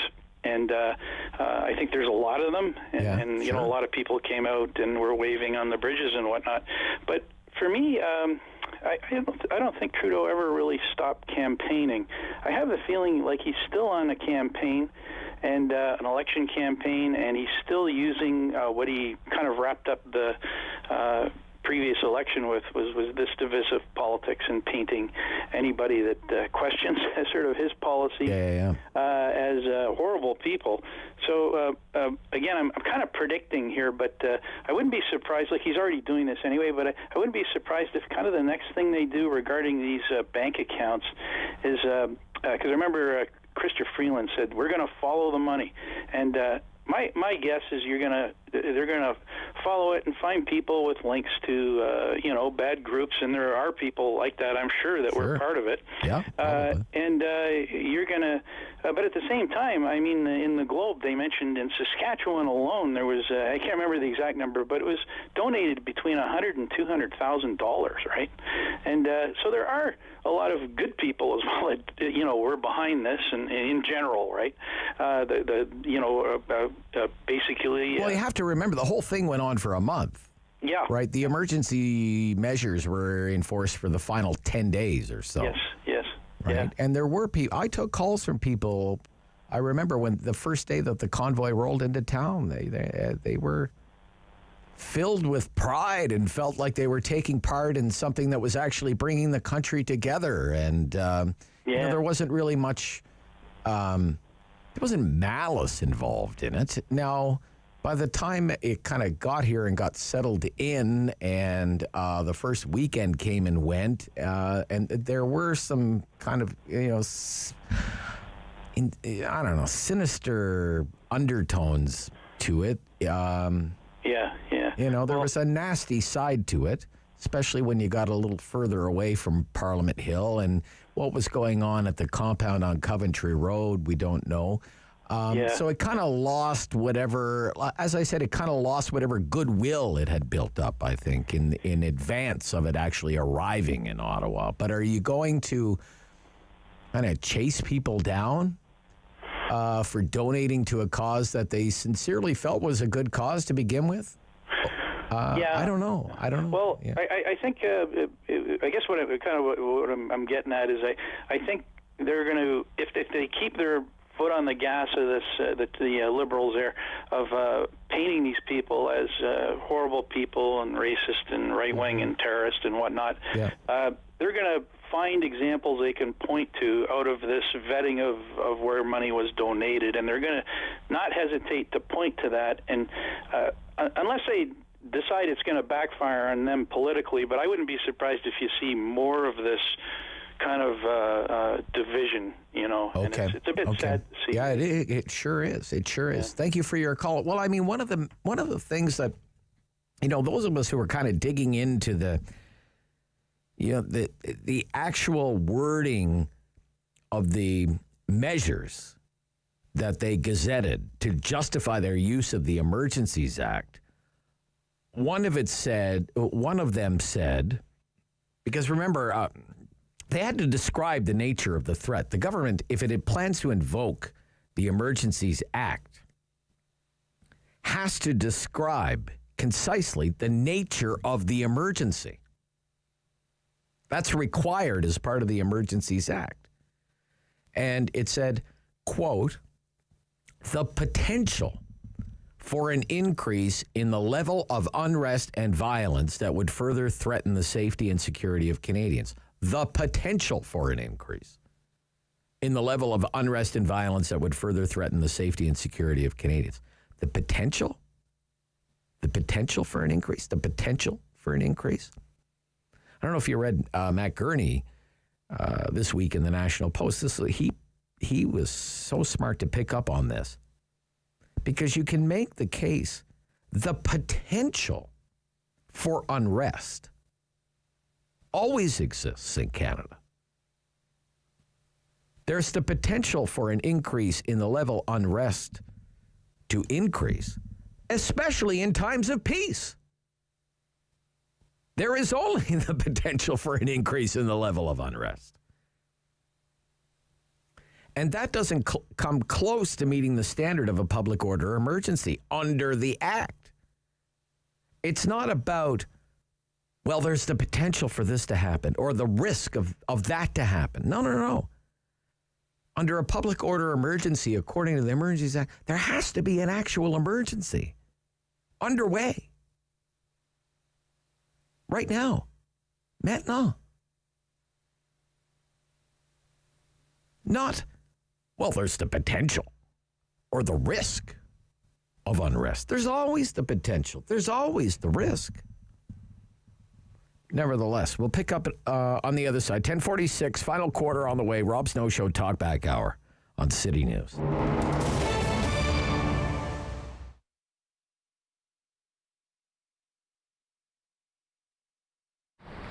Papa Jack was started 14 years ago, really by accident more than anything. A friend of mine had bought a grocery store. A popcorn machine was in there. He didn't want it. I ended up by buying it. My family thought I was nuts. When I first said, come and pick up this popcorn machine, my son said, what the heck for? I won't use exact words. But anyway, we started, and it just kept on growing and growing. But at the time, I was the only one selling popcorn in Ottawa. But we persevered as a family, and here we are. So it's been very, very rewarding for my family and myself. And to see our brand name, Papa Jack, and Papa Jack came out of, I wanted something that was going to be very bilingual. So Papa, and then in Ontario, everybody called me Jack, even though my name is Jacques. In Quebec, it's fine, it's Jacques, but in Ontario, it was always Jack.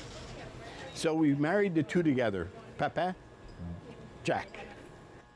With the store that we have on Thurston Drive, it basically, the factory's in the back. If you come into the store, you can see how the popcorn is being made during the week. So it adds an extra layer of, you can see the sanitation, you can see how we do it. It's not like making popcorn. Most people thought when I started this, I was making popcorn in my garage or in my basement. No, never did. It was started in this building, in the back of the building, and then we kept growing and growing until what we have now. My daughter and my son came up with a brilliant idea to do a fundraiser online. So basically all people have to do is to register here, and we give them a special code number. And with that code number, they tell their friends or their neighbors, everybody, to buy online from us with that code number. And then at the end of each period, could be 2 weeks, could be a month, then we'll pay them a 20% of all the businesses that we got through that code number. One thing I'd like to say is thank you to all the Ottawa people who have supported us and support local businesses. It sometimes people, they talk about buying locally.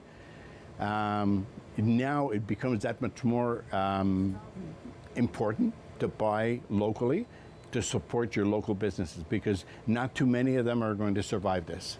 We're fortunate that we're so far so good.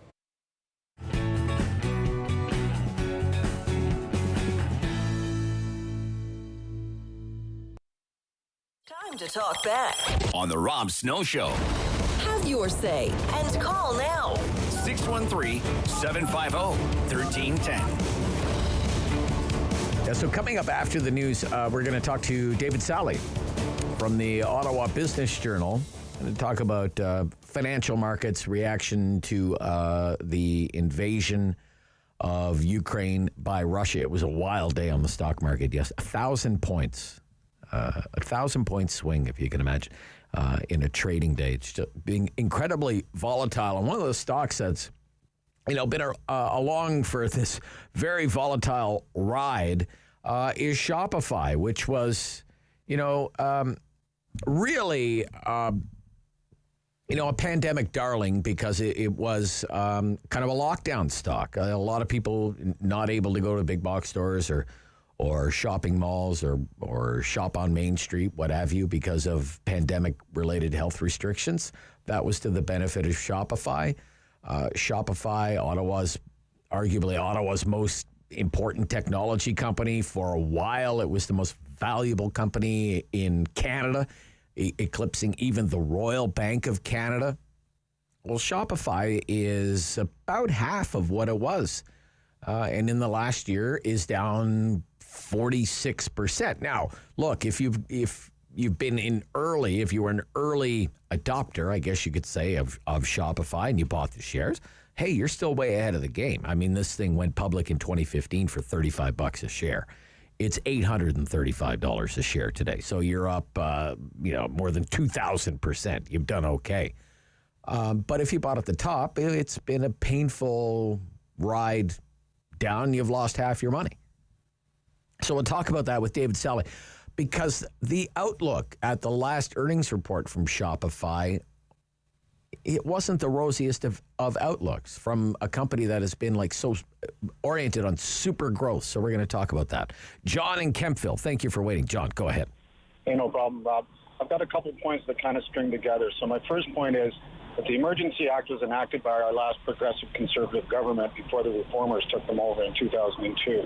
And it replaced the War Measures Act. So there's a lot of misinformation out there about, how Trudeau is a tyrant and he's going to bring in the military. Well, he can't. The Emergency Act doesn't allow for these overreaches. Secondly, the Emergency Act was very carefully crafted, mainly by Perrin Beatty, who's a brilliant lawyer, to be very, very much consistent with our charter. Section 1 very clearly, and it's called Section 1 for a reason, says that there are reasonable limitations that can be brought to bear over the rights and freedoms that are contained in the entire thing. Right. And specifically enumerated in that document is the fact that government laws and regulations are what are deemed to be reasonably justified. So when the Parliament that is duly elected enacts, doesn't bring a new bill to the table, this is enacting legislation that existed by a majority vote, then I'll respect that. I don't care who's in power. It doesn't matter to me. Green power, I don't care. Yep.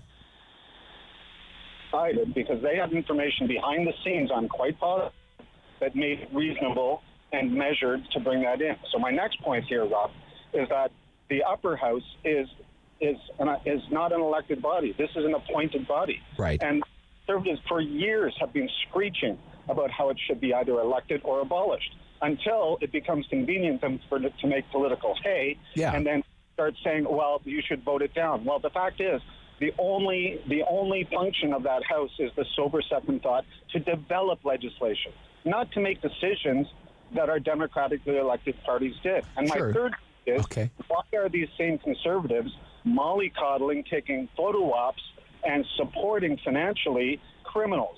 We've got Pat King in a bail hearing right now, who's probably going to go to prison, I would say, all of his co-conspirators, and we've got Pierre Poilievre and Candice Bergen waving the flag for these guys. Okay, John, thank you. John? Thanks. Okay.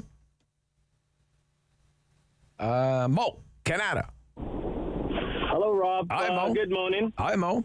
How are you today? Good? Hanging in there. I'm not liking the weather outside. I'm off work in an hour, and it looks pretty rough out there. So. I have a question for you. Okay. So how are you adjusting to your routine morning for last month now? You've been driving to downtown to see yourself what's going on there. Yeah. Are you adjusting, or you're a little bit anxious fine. to do that again? No, it's fine. It's fine. Yep, everything's good. Yep. Yeah. Why do you ask, Mo? Yeah. Yeah, no, it's got you give us a feedback every morning. You did that. I became really curious when the mayor said, well, I've been kind of brokering this arrangement through someone I know. We know someone who knows the truckers, and and I was just curious if actually people would actually move off of Kent Street. And I think even in the days following, nobody moved until they absolutely had to move. Nobody moved until the police showed up. And to be honest, in big numbers. I didn't believe that either when he said someone I know brokered. It's like a telling someone who helped you to put it in your dishwasher, a buddy of a buddy. Right. Okay. You know. So another thing I was going to say was one thing that I always learned: you cannot have democracy without the rule of law. Oh yeah, sure. So. Yeah. Yeah, and sometimes people forget that. You want to live in a wonderful neighborhood. You need to respect the rule of law. You can't just do whatever you wanted to incite anything. I hope you have a good week. Another thing I was going to say was, Dave, you and Dave, would you bail me out if I have your house? They would never accept us as sureties to bail you out anywhere, Mo. You're on your own, I'm afraid. The judge would look at us and they would be like, these two ragamuffins? It's true. Are going to guarantee that you're going to show up, Mo? It's very true. I don't think so. Yep. I don't think so. These guys look like they should be in the dock with you. Russell, you're the last call of the week, Russell. Lucky me. Good morning, Rob. How are you? Good. Good. I just had two very fast comments. One was I'm still hearing people complaining about harassment in the downtown core, even though the convoy's not there. Right. I seem to also remember that was one of the biggest news stories prior to the convoy, is how horrible that area of the city has gone. And my other comment is about Mr. Jordan Peterson. This is a man that studied totalitarianism and its slow progression and how it actually occurs for like 30 years. So if he's ringing alarm bells, maybe I thought he was a psychologist. I thought he was a psychologist. He is a clinical psychologist, but there's a psychology to everything that happens in life, right? Okay. So he takes the psychology of the populace and how the totalitarianism begins and how the populace just accepts it. Yeah, right. So, do you think we're on some kind of slippery slope to authoritarianism in this country? Or? For sure. For sure. We've gone so far left that it's too. Well, whether we've gone left, I mean, maybe we've gone to the left, but there's left, and then there's authoritarianism, though. Yes. Like, you think we're not going to have a House of Commons, and we're not going to have elections, and we're not going to have a Supreme Court anymore? I mean, it's not so much that I worry that that's actually going to occur. It's more the tendency is there, and if we don't recognize it, it sneaks up on us without us seeing it. Okay. And that's how it happens. Oh, yeah. Okay. All right. Yeah. Anyway, I don't. Weekend. Yeah, I understand. I'm just not there with people who are there. The 11 o'clock news next, and then I'll look at some of the big local business stories this week with a special focus on Shopify with our friend David Sally from the Ottawa Business Journal. Rob Snow Show, City News.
for local news in Ottawa and the Valley. This is City News, now on 101.1 FM and 1310 AM. It's Friday, February 25th. Good morning. I'm Andrew Boyle. Right now in Ottawa, minus 13 degrees. It's minus 14 in Smiths Falls. And here's what's making news this hour. NATO Secretary General Jens Stoltenberg opened a meeting with the Prime Minister, U.S. President, and other leaders this morning with a clear statement about Russia's invasion of Ukraine. Stoltenberg is calling on Russia to immediately cease its military action. We stand with the brave people of Ukraine. We fully support Ukraine's sovereignty and territorial integrity, its right of self-defense, and its right to choose its own path. Now, the Kremlin says Russian President Vladimir Putin has told China's president that he is ready to send a delegation to Belarus for talks with Ukrainian officials. Well, let's get the latest on what's happening in the ground in Ukraine, though, and here is City News reporter Caitlin Lee. Russian forces zeroing in on Ukraine's capital. The Ukrainian military now calling on the citizens who have not fled to Poland to take up arms. Ukrainian soldiers have blown up a bridge to the north of Kyiv to prevent Russian tanks from moving through. An Associated Press reported describing citizens fleeing on foot over the ruins of that bridge. Ukrainian forces also pushing back in Kherson. The fight continuing over a bridge there that would lead troops to Ukraine's capital. CNN's Nick Payton-Walsh says citizens are doing whatever they can to get to safety. Bridge today, what we saw was civilian traffic continuing, despite the fact they were driving past the corpses of soldiers lying still on the bridge. The invasion has destroyed apartment buildings, schools, killed at least 137 Ukrainians, according to the president. U.S. intelligence sources telling CNN they're concerned Ukraine could fall to Russia in a matter of days. Caitlin Lee, City News.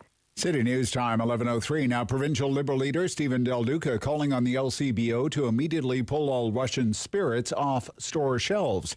He says pulling those products from the shelves will strengthen the message from Ontario the Russian aggression in Ukraine will not be tolerated. Del Duca says this immediate action would demonstrate Ontario's solidarity with the people of Ukraine. He says we should all do what we can to support allies against the murderous dictator that invaded Ukraine. Now your forecast, here's meteorologist Jill Taylor. The snow will taper to flurries and come to an end around 3 this afternoon, 5 to 10 centimeters. Some areas could get as much as 15, though, especially areas near the St. Lawrence. Brisk wind out of the north-northeast and the high just -9. Tonight, partly cloudy and down to -22. For today, the high -9. And right now, minus 13 degrees in Ottawa, minus 14 in Smiths Falls. City News time, 11:04. The bail hearing for one of the organizers of the convoy protest in Ottawa continues today. The Crown asked the judge to reopen its case against Pat King. It's an unusual move, but the Crown says there is no legal harm in doing this. Defense, though, says once the Crown finished presenting, it should be finished, and that it could open floodgates for the Crown to reopen whenever they think of a new argument if this is allowed. King is facing a number of charges. The American president is announcing his nominee for the U.S. Supreme Court. It's a history-making selection. President Biden today announcing he's nominating Judge Ketanji Brown Jackson to the U.S. Supreme Court. If confirmed, Judge Jackson will be the first black woman to serve on the nation's highest court. Now a federal judge for the powerful Court of Appeals for the D.C. Circuit, Jackson is a former clerk for Justice Stephen Breyer, who she would replace on the Supreme Court. She's also a former public defender and a Biden appointee who won 3 Senate Republican votes in confirmation. Karen Travers, ABC News, the White House. And I'm Andrew Boyle. For news anytime, follow up online at ottawa.citynews.ca. He's a pillar of community opinion. The Rob Snow Show returns on Rogers TV and City News. 101.1 FM and 1310 AM. So Shopify, and I'm using the TSX stock quote here, it's down slightly. It rebounded yesterday quite nicely. It's down slightly today. It's down $3.50 to $847 Canadian a share. But back in January, Shopify's stock, let me call it up here, was $1,500 a share, $1,550 a share. So it's down 45% since since the beginning of the year, which is a stunning decline for Ottawa's most important technology company. And it did not have the rosiest outlook in its latest earnings report. And we wanted to welcome to the program again from the Ottawa Business Journal, David Sally, who is so familiar with the Shopify story, has been following it, since before it was even a public company. And David is with us every week, as you know, and it's great to get caught up. Good morning. Good morning, Rob. Hope things are well with you. Yeah, you too. Good. Shopify, it's outside of the stock price, which is, it's pretty remarkable, though. It's lost half of its value, essentially. So, but in its latest earnings report, what did Shopify say? Well, Rob, it's interesting. I mean, Shopify was one of those companies that really just rode the rocket early on in the pandemic, right? As the whole e-commerce boom it exploded. Everybody was shopping online, let's face it. And when your business is helping merchants set up online stores and help them process payments, provide them capital, all that stuff, well, you got to figure you're going to do pretty well. And Shopify did, as you just mentioned. Their stock rose and rose and rose to over $2,200 in November. But, then there was the but. There's always the but in the end, and that was the case of Shopify when, even back in November, CFO Amy Shapiro suggested that this can't continue. This kind of hockey stick growth, as we like to say, you can't keep. It's not going to continue indefinitely. I mean, we can't keep adding stores at the same pace we have been for the past year or year and a half. That's not going to. I mean, it's just not realistic. Right. So there was a market correction at that point, and really, that's when if you look at the chart, that's when you started to see the downward. Now it's like a ski slope going the other way, and that continued, that kind of message. In the latest earnings report, just last week, when Shapiro again said, we don't expect revenue growth to be what it was in 2021. In fact, they expect it to be 57% lower in 2022 than it is in this fiscal year. And the reasons for that, well, again, they just don't see this level of growth being able to continue in terms of the whole e-commerce boom. Right. And then also they decided Shopify has kind of changed their revenue sharing agreement with developers in the sense that they're not going to. They used to take a share of the first $1 million that developers made on all kinds of these booking features, the subscription tools, all these products that they designed, that they use in the Shopify software.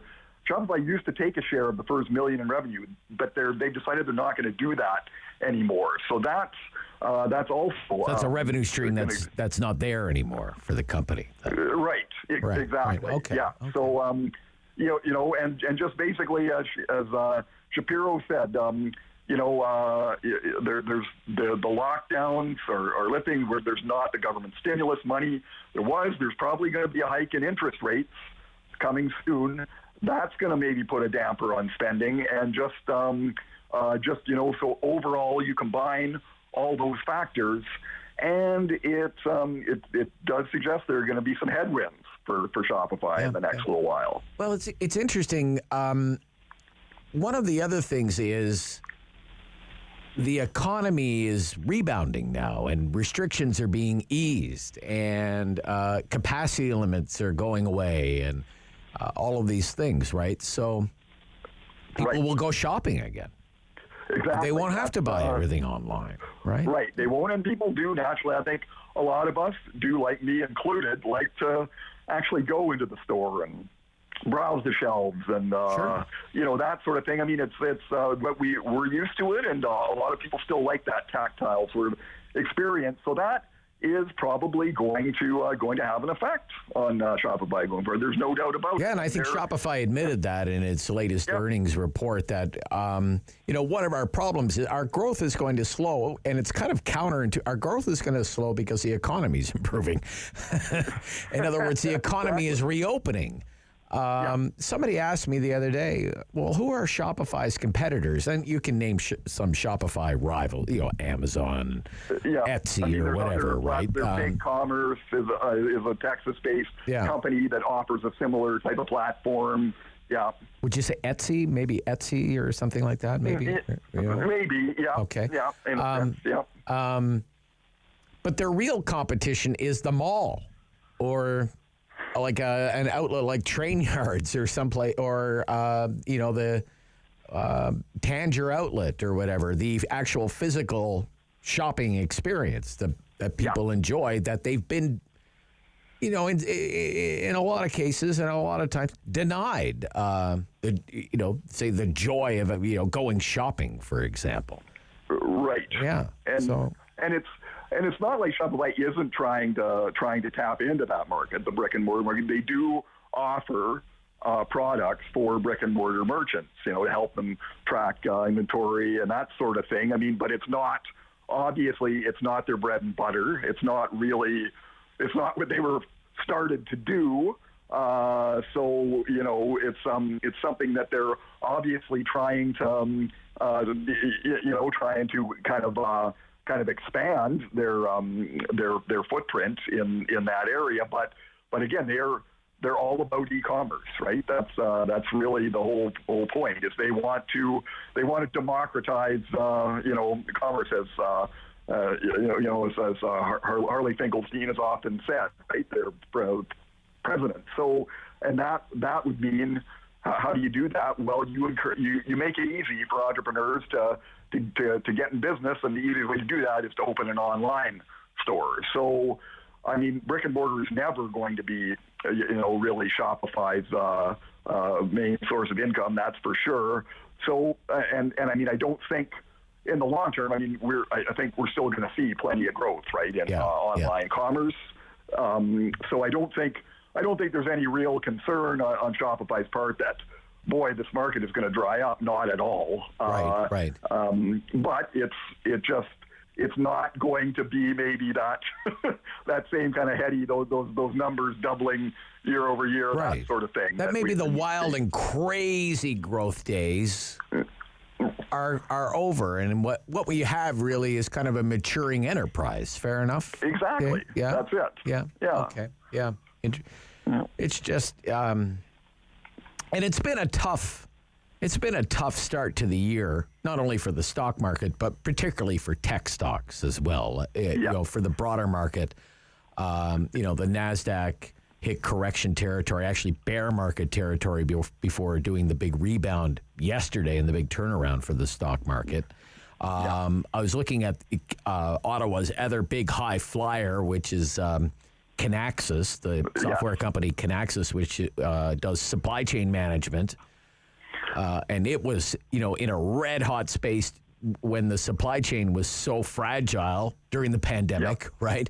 And it's down, it's down 17% or so year to date as well. Well, exactly. And it's interestingly, it shares peaked almost literally on the same day as Shopify's in November. Right. They hit $229, and now they're 142. So, again, there's been this correction because, again, Kinaxis, another company in just a red-hot space in the pandemic. Supply chain management, everybody was trying to figure out how they were going to get the materials they needed to make the stuff they make when there were all these disruptions. So it was signing customers left, right, and center early on in the pandemic. And revenues going, just reaching new highs and stocks rising. And then at a certain point, you can't, the same thing happened. It stopped signing customers at that pace, and it had to make some corrections, and now you're seeing its stock fall in it. Yeah. And this is happening across the tech sector, as you mentioned, Rob. It's certainly not just an Ottawa phenomenon. This is happening all over the world. So, okay. Yeah. I should say. Sometimes, there's a curse to being, you cross that threshold where you become the most valuable company in Canada. I've seen that happen before. I saw it happen with Nortel, became the most valuable company in Canada. Yeah. Surpassed the Royal Bank of Canada, which remains the most valuable company in Canada. It happened with Potash, which is not even around anymore. It's called something else now. During the last commodity super cycle, Potash became, because you get these frenzies in the market and stocks get bid up. The Royal Bank, by the way, in the last year, its shares are up 26%. Okay. Year to date, it's up 2% when the broader TSX is down. So it's up. Yep. It's up. It pays a dividend of almost 3.5% and is still worth about $200 billion. That's the Royal Bank of Canada. Well, so Rob, they're still doing okay, in case anybody was wondering. You can't go wrong with your own stock in Royal Bank, right? Or one of the big six. I mean, everybody needs to put their money somewhere, and so it's So there you go. Thank you. Hey, Dave. I hope you beat the weather, and thank you so much. Have a great weekend. You too, Rob. Yeah. Safe traveling. Yeah. Okay. Dave Sally from the Ottawa Business Journal. Sports. We'll talk about the Senators' big game against the Montreal Canadiens with a Oh, no, there's no playoff spot on the line. But we will talk about it with Steve Warren coming up next. Rob Snow Show on City News.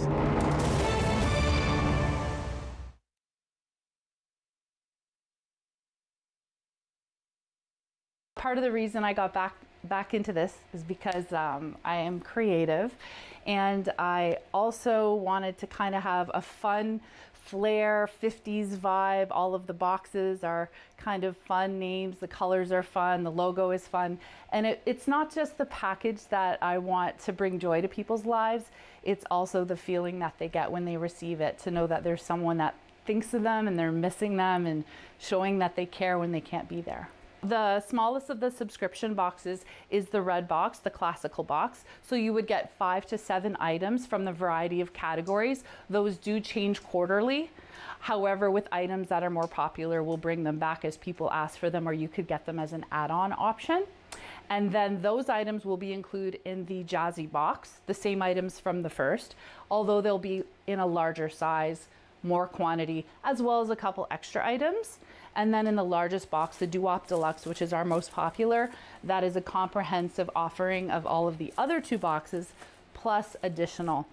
So for example, if you were to get a certain item in the smallest of the boxes, that item would still be offered in the large, but in a bigger size. So you're getting everything bigger, plus an extra few items. The first thing is I look for Canadian suppliers and manufacturers. That is something I'm very proud of. I make sure that the products are safe, that they fit into the packages that we offer, obviously. They have to be the proper size and weight. I have approximately 300 items that we have so far that we can order that basically help make people's lives easier. There's snacks, there's self-care items, there's entertainment, a little bit of everything. And basically I try it and test it, and if it's duly approved, then I include it in our packages. So some of the categories that we have is we offer treats, which is, of course, everyone likes treats, no matter how old you are. So we have things like nuts, chocolates, different types of snacks, maybe a handmade piece of jewelry. We also include pieces of jewelry as well, occasionally. We also have our pamper items. So your pamper items would include things like your bath soaks, your specialty lotions, things like that. 2 other categories we offer are leisure. Leisure would include things such as puzzles, adult coloring books, paint by numbers, crosswords, word find, Sudoku, if that's how you say it. And we also have items for self-care and health. So masks, sanitizers, sanitizing wipes. They're all natural, non-drying, made with natural ingredients. So they're very good for everyone, especially in this time that we're dealing with. Icon. The Rob Snow Show returns on Rogers TV and City News. 101.1 FM and 1310 AM. In sports. great to have Steve Warren back. Sens Nation podcast, sensnationhockey.com. Good morning, Steve. Good morning, Rob. Well, there's a lot on the line tomorrow. It's the Ottawa Senators, the Montreal Canadiens. The playoffs are on the horizon. No, wait, that's not what it is at all. But nevertheless, Sens have been playing well lately. What have you thought of their play? A win in their last game? Well, they're above 500 if you look at this last little run here where you've got so many guys that have been dinged up, I think, generally speaking. They haven't had any bad performances. Defensively, their structure is excellent.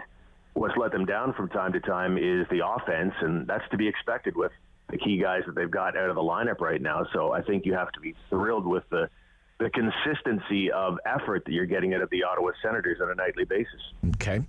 So on those key guys who are out of the lineup, just remind our listeners, who are the Sens missing right now? Well, the two big ones are Josh Norris and Drake Batherson. Those are, two of their top three scorers, two of the guys who make up that top line. That's absolutely huge right now for them. They'd been without Thomas Chabot for 4 games prior to the Minnesota game. He came back with a vengeance, as Sens fans would know, with a 2-goal performance, including the winner in that win over the Wild on Tuesday. So those are the big three for sure, but they've had guys in and out of the lineup. And, for example, they've got Dylan Gambrell, who may or may not be available to them tomorrow. But, when you're missing guys, those big two, Norris and Batherson, you're going to expect the offense to sag a little. Yeah. I was looking at, it inflates you a little bit after so many disappointing seasons for the Ottawa Senators. It does inflate me a little bit. Like, I look at them and they're like, whatever they are today, 25th in the league or something. I'm like, you know what? 25th is not that bad. Well, yeah, I mean, this team is, since January 1st, if you can believe it, I saw a stat on Sportsnet while watching a game. Since January 1st, they have the 3rd best team goals against average. Wow. I mean, that's pretty impressive. And if this team could just stop absolutely throwing a grenade on itself in the first 2 months of an NHL season, like they have the last 2 years, they could really, be a force to be reckoned with. I think next season is the year where they finally get back and compete for a playoff spot. The Sens fans have every right to be optimistic. Yeah, we could be the Habs fans. It could be worse. We could be Habs fans. That is true. Go from the Stanley Cup Finals to this. Wow, holy smokes! I mean, what a turnaround in all the wrong ways for the Habs. But nevertheless, so Sens and Habs tomorrow. Return of the Hamburglar. Yeah, the Hamburglar's back. That's right. I hope that Marty St. Louis has the dramatic flair to actually start the guy, and I hope that cheeseburgers are thrown on the ice after the game in tribute, win or lose. Yeah, but it's hard to say who he's going to go with. Right now, Marty St. Louis doesn't care about the Hamburglar effect. He wants to win hockey games right now. They've got a 4-game heater going right now, so maybe Sam Montembeault starts. I haven't heard exactly one way or the other who he's going to start, but it'd be nice because Hammond was awesome in a win over St. Louis this week. His first NHL win in 6 years. 6 years. Holy smokes. My gosh. Man, oh, man. Memories. Oh, yeah. Yeah. Okay. Good for Zdeno Chara. Most games played by any defenseman in National Hockey League history. What a career he's had. Really. Right? Yeah, he's been fantastic. Tremendous career. He's going to the Hall of Fame someday. He passes Chris Chelios in games played. And he's still got a ways to go to catch Patrick Marleau. He'd have to play all next year and a bit of the year after that to be the all-time games played leader. But I don't think anybody put it past him at this stage. There's a guy who was supposed to be done when the Bruins lost the Cup final to the Blues. I remember Doc Emmerich on the air going, what a career. It was a big retirement tribute in the dying moments of Game 7. Well, that was 3 years ago, Rob, and he's still going strong. And even if that guy's skills completely fall apart, I bet he could still be a top 10 NHL fighter when he's like 60. Well, that's I'm not joking when I say that. With the strength and reach that guy has, probably could. He keeps himself in tremendous shape, and it's just, to your point, not that there's a lot of fighting in the National Hockey League anymore, but for pretty much his entire career in the National Hockey League, he's been the toughest guy in the league. I think I don't know if anybody can beat him in a fight.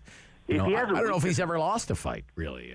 Yeah, if he has one weakness, it's his own weakness in that balance, because he's, you think about how tall and the long limbs he's got, just all that force that he's thrown when he throws a punch, he loses his balance from time to time. Anytime I would have said, okay, that's because Chris Neal got into a fight with him. I wouldn't say Neal beat him in the fight.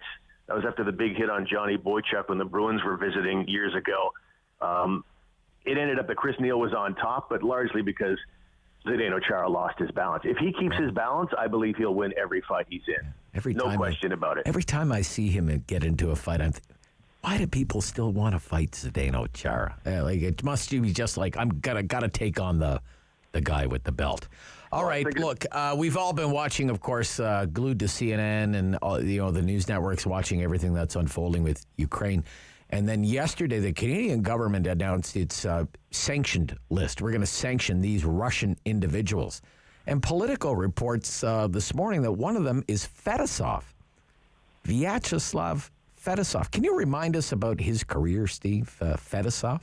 Oh, he was absolutely tremendous with the Red Army to start with, but then with the Detroit Red Wings, part of those great Red Wing teams that emerged years ago. Tremendous player for sure, and the bottom line is it seems like Putin is a massive hockey fan. I don't know, Rob, if there's anything lamer in the world than watching Putin play in those Russian exhibition games. Oh, terrible. With some of the best Russian and Soviet Union all-stars. And he scores like 10 goals. Yeah, absolutely. And they let him. And it's like, somebody's little 4-year-old son's on the ice. They treat him that way. Yeah. And but I don't know the terms of where Fedosov is at. But, just knowing Putin and the kind of person he is, I have no doubts Fedosov and maybe some of the other players, for the good of their families, just tend to go along with what Putin wants. Yeah. Now, Fedosov was the guy with the glasses, right? Didn't he wear didn't they call him the professor, like he had the professor glasses or something like that? Oh, I don't recall him wearing glasses, no. No, maybe I'm thinking of somebody else then. All right. And Ovechkin is a big Putin fan, apparently. Oh, yeah. So, And this is going to be an awkward time for guys like Ovechkin. He's appeared many times for photo ops, shaking hands with Putin. And you think about all the Russians around the NHL, including Ovechkin, they're going to be asked about the attack. Well, what do you think? What's your opinion? Yeah. And if they don't condemn it, people are going to bury them. And if they do condemn it, well, now they have to worry about Russian government fallout. Repercussions back home, for sure. Their families are back there. Yeah. Okay, Steve. Look, very interesting, the intersection of kind of sports and politics. Thanks for your time, Steve. We'll talk next week. Enjoy the game tomorrow. Steve Warren, Sens Nation Podcast, SensNationHockey.com. Queen's Park Week in Review. A lot to talk about with our MPPs. They'll join us right after the news at 11:30 here on the Rob Snow Show on City News.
and the Valley.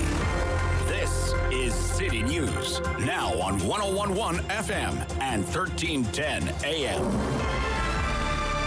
It's Friday, February 25th. Good morning. I'm Danielle Bain. Right now in Ottawa, it's minus 13. Heavy snow coming down, and in Smiths Falls, minus 13 as well. Here's what's making news this hour.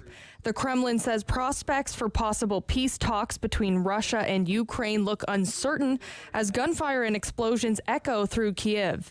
Kremlin spokesman Dmitry Peskov said Friday that Russian President Vladimir Putin has agreed to send a delegation for talks with Ukrainian officials in Belarus.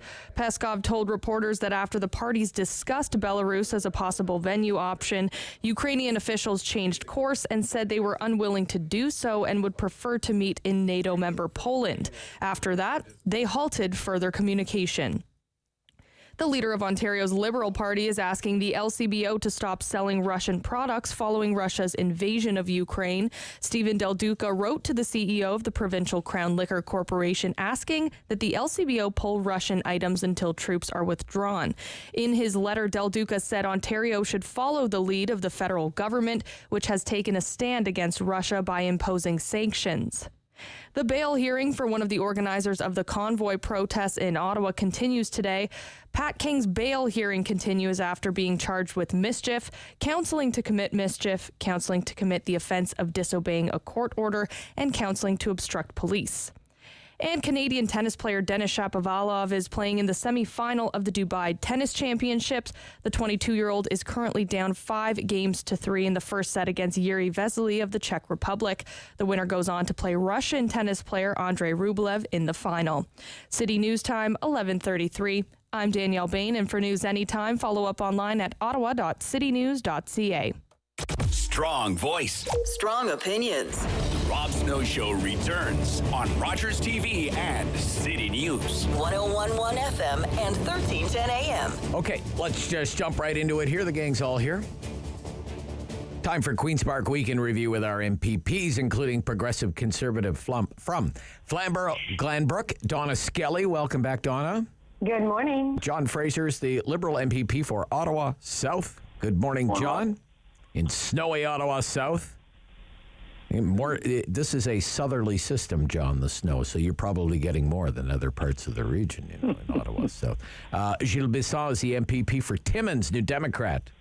Snowing there? Oh, well, I'm on my way up there, but I'll tell you, we had more snow this year. It was minus 41 the other morning. Oh, my goodness. Holy cow. Wow. It's wonderful. It's sunny. Yeah. People pay big money to get 40-degree weather. I'm sure they do. Yeah, I get it for free. I'm not complaining. How's your weather in the Hamilton area, Donna? It's not too bad. A lot of snow. I think everybody's getting snow, but it's cool. It's the winters I remember as a child. If only we could do something about the price of gas. That'd be nice. But I can tell you what we can do. I'm so glad you raised it. Okay. Let's point the finger to the carbon tax. 8.8 cents a liter right now, on top of what we're paying. People are tapped out. We're seeing pressures at the gas pumps. Mm-hmm. And folks, by April 1st, the carbon tax is going up to 11 cents a liter. So, our government's done what it could. I know we've talked about this in the past, but we have reduced it by 5 cents. Now it's time for the feds to step up and stop with the carbon tax. It's going up to 11 cents. 11 cents a liter. More. Okay. Can I respond sure. to Go that, ahead, please? John. Yeah.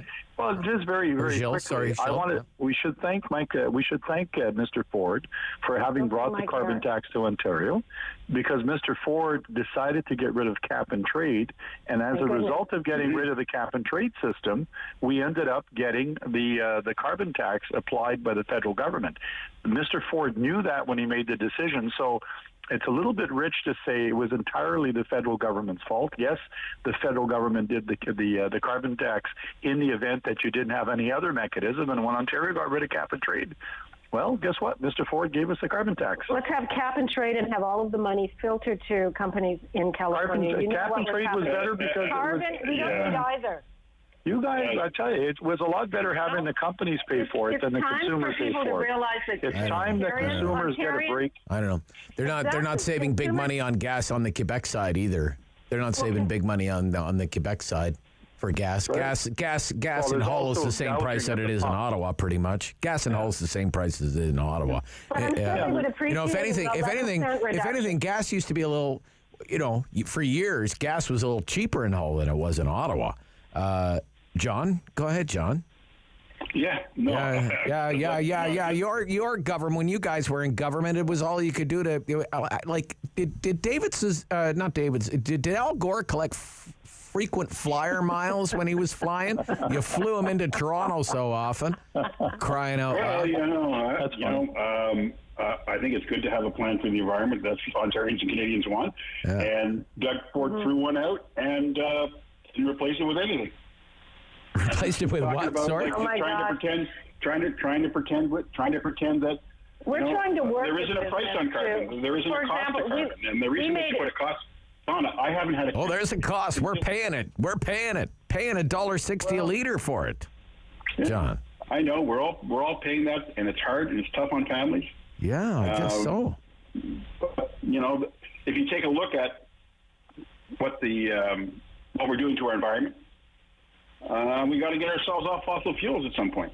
We do. Why did Doug Ford cancel subsidies for electric vehicles? Only to actually sort of rediscover them. Yeah, I'm opposed to subsidies for electric vehicles. So I think it's absolutely fantastic that Doug Ford has done that. When you are subsidizing electric vehicles, you are given a big fat subsidy to wealthy people who would buy those electric cars anyway. You are subsidizing the affluent. You are subsidizing the affluent, while the poor working stiff who can maybe only afford whatever, a Hyundai Accent, who is working at the local Loblaws, is stuck. It doesn't get any kind of subsidy and is stuck paying $1.60 a liter for gas. It's an absolute disgrace that you would subsidize electric car buyers. Mr. Ford. If you actually look at what happens with subsidies and the way the cars are produced, they're getting less and less expensive. And you can cap the amount that you give as a rebate.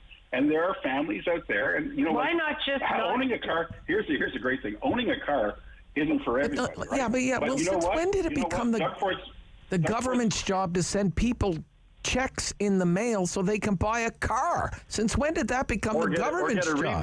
My gosh, hire a few nurses before you do that, for crying out loud. All right, but you know what? Aren't you glad I don't run the province, Jill? Okay. Oh, I'd love you to help me run the province. You and I agree on a whole bunch of things. Well, let's pick up on this column from Mr. Cohen in the Toronto Star this morning, the top Queen's Park columnist for the Toronto Star. The headline is, why is Andrea Horwath picking the same lane as Doug Ford? Quote, road tolls removed, license renewals rebated. It's all about the appeal of affordability. If that sounds like the familiar progressive conservative playbook, you're right.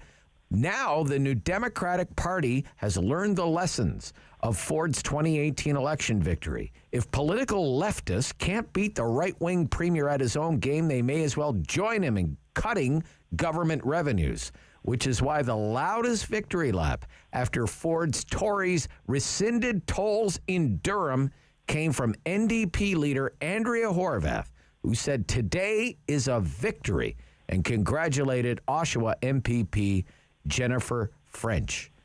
Teamed up to free the 412 and 418 highways. So what is it? What's going on here? I've come up with a new line. Okay. Oh, what is it? Tory dipper, no difference skipper. What do you think? Well, liberal Tory, same old story. It's kind of the same thing. Tory dipper, no difference skipper. Let me just point something out that a lot of people don't realize. It was actually the NDP government back in 1990 who eliminated stickers on license plates in Northern Ontario. We're the ones who did that. The difference is we did it at the beginning of a mandate. We didn't wait till the end of the mandate 2 months before an election in order to have an election ploy. We did it at the beginning of the mandate, and we figured out where the offsets were going to be because it was going to cost money. Mm-hmm. So we said, okay, but wasn't as much as today because it was less cars and fees were cheaper, et cetera. we said, okay, there's an offset cost. We figured out what the offset was going to be, and then we put it in place. What Tories are doing now, and what Mr. Ford is doing, is essentially doing something the NDP government did back in 1990. The difference is they're doing it in a bit of a cynical way. It's right before an election. Oh, surprise, they had 4 years to do this. Right. They decided to do it 2 months before an election, but still not a bad idea. And on the toll thing, Jennifer French and the NDP have been saying from the beginning the tolls on 418 and 412 should have never been put on in the first place by the Liberals, and the Tories agreed with us at the time. So, yeah, there's some issues that Tories... One of the issues is when you eliminate these, whatever you want to call them, user fees or whatever, like the license plate thing is $1 billion decision, right? There has to be an offset. Right? $1 billion that's not going to the education system or the healthcare system or $10 a day childcare, wherever that is. Donna, go ahead, Donna. Yeah. Please, first of all, could you imagine the uproar had we said in the middle of a pandemic, we're going to eliminate the stickers on license plates. So we can't do everything in the middle of a pandemic. Please, you would have been... There was no pandemic at the beginning of the mandate. Well, we there was no pandemic. One at a time. Let Donna speak. Go ahead. Yeah. And I was one of the women that works in my constituency office as a former CHCH worker of mine, and she lived in Buffalo. And when she renewed her license sticker for 2 years, it was $60. We pay $240. It's too much money. And if you think people don't embrace a break, we need to help make life affordable. This is just one way of doing it.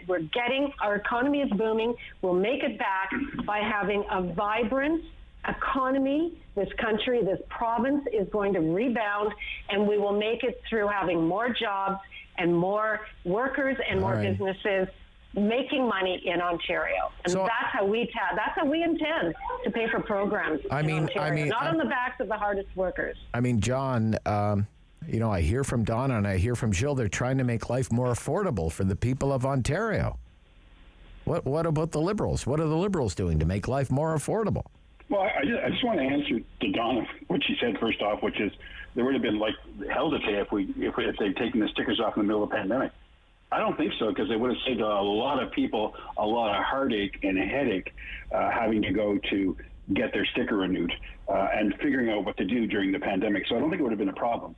And you relieve the tolls on 412 and 418. But, Donna, if I lived west of Pickering, I would be saying, hey, the highway that the Conservatives sold that I have to put my car on every day and rent that highway? Like, why didn't you give me a break? And just a second, the people you sold the highway to owed you $1 billion. Do you want to go back to and you said, Donna, let me finish. You owe us $1 billion. And the government said, well, you don't have to pay us that $1 billion. Like, what is that all about? Let's go build why did that happen? Let's go build that gas. Okay. Let's go cancel that gas plant to get our money back. Come on, John. If you want to start bringing back what happened under previous government, it's not a pretty history for the Liberals. It's not a pretty history. All right. Ontario $1 billion, and you didn't collect it. You want to talk about the gas plant? That's more recent. Donna, do you want to?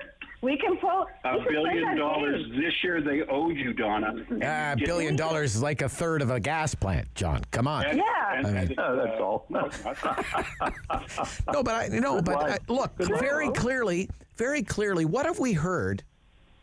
We're in the election campaign. Unofficially, we're in the election campaign. Yeah. Okay. You have Andrea Horwath doing a victory lap because road tolls are gone. Okay. I thought lefties hated people who drove cars. And we want to ding them in the name of climate change. Driving is a sin. Let's make driving as expensive as can be. So you have the Tories and the Democrats. They're talking about getting rid of road tolls, no more stickers for your license plates, affordability. We both know next to come, probably before the elections, $10 a day childcare. I hear Stephen Del Duca today says, well, we have to get all the Russian liquor out of the LCBO. Fair enough. But what is he doing to make life more affordable for me, John? What is the Liberal Party doing to proposing to make life more affordable? The election is coming. Well, first of all, we've been pushing the government to get on board with a $10 a day childcare. They're the last government in Canada to do it. probably 6 months or more that families haven't had access to affordable childcare, which is actually good for our economy. But listen, I know that the premier has come out and people are supportive of road tolls and removing license plate stickers. But that doesn't removing the license plate stickers. It doesn't help families that have to take public transit because they work 2 jobs, or maybe they work in a long-term care home. Then they have to have 2 jobs because they don't have great wages and they don't have a pension. It's doing nothing for them. They're doing nothing for them. What we're proposing is saying, for instance, for those families is, let's make sure we raise the wages of PSWs. Let's make sure people can be paid a fair wage for that kind of work. The premier said at the time of the last election, I'm going to give you 20% off your income taxes. Did that happen? No. I'm going to reduce gas prices. Did that happen? Not really. Yeah. I'm going to reduce hydro prices. No, they actually went up. Right?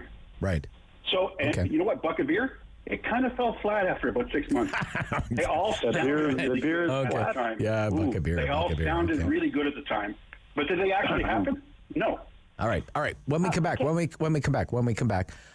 want to talk about some of the aftermath of the protest here, including what the legislature passed this week to address the conduct of Randy Hillier. When we come back, Queen's Park Week in Review on the Rob Snow Show on City News.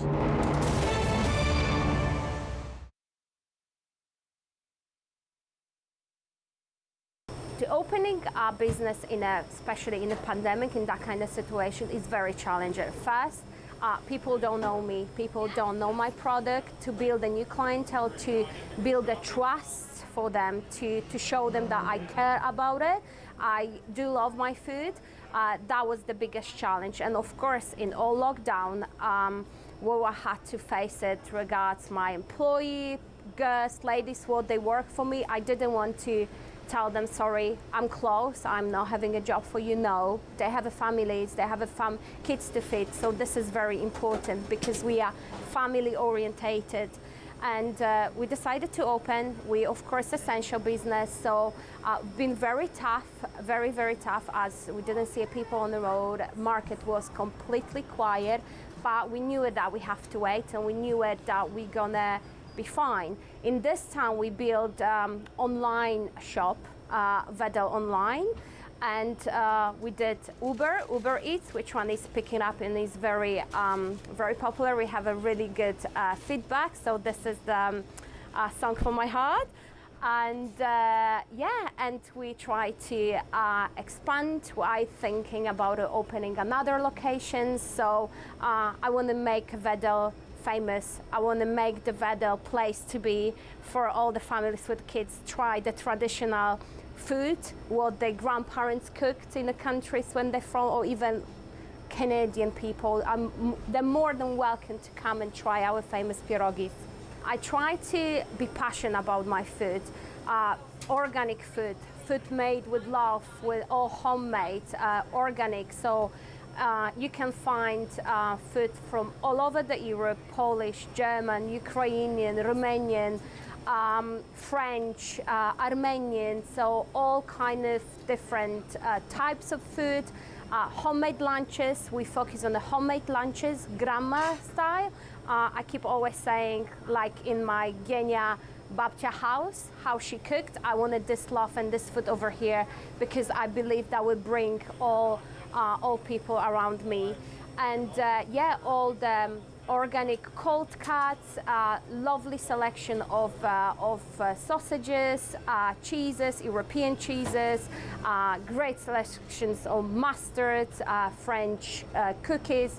All what you need from Europe you can find here at the Vedel Touch of Europe. If you think good way, that's it.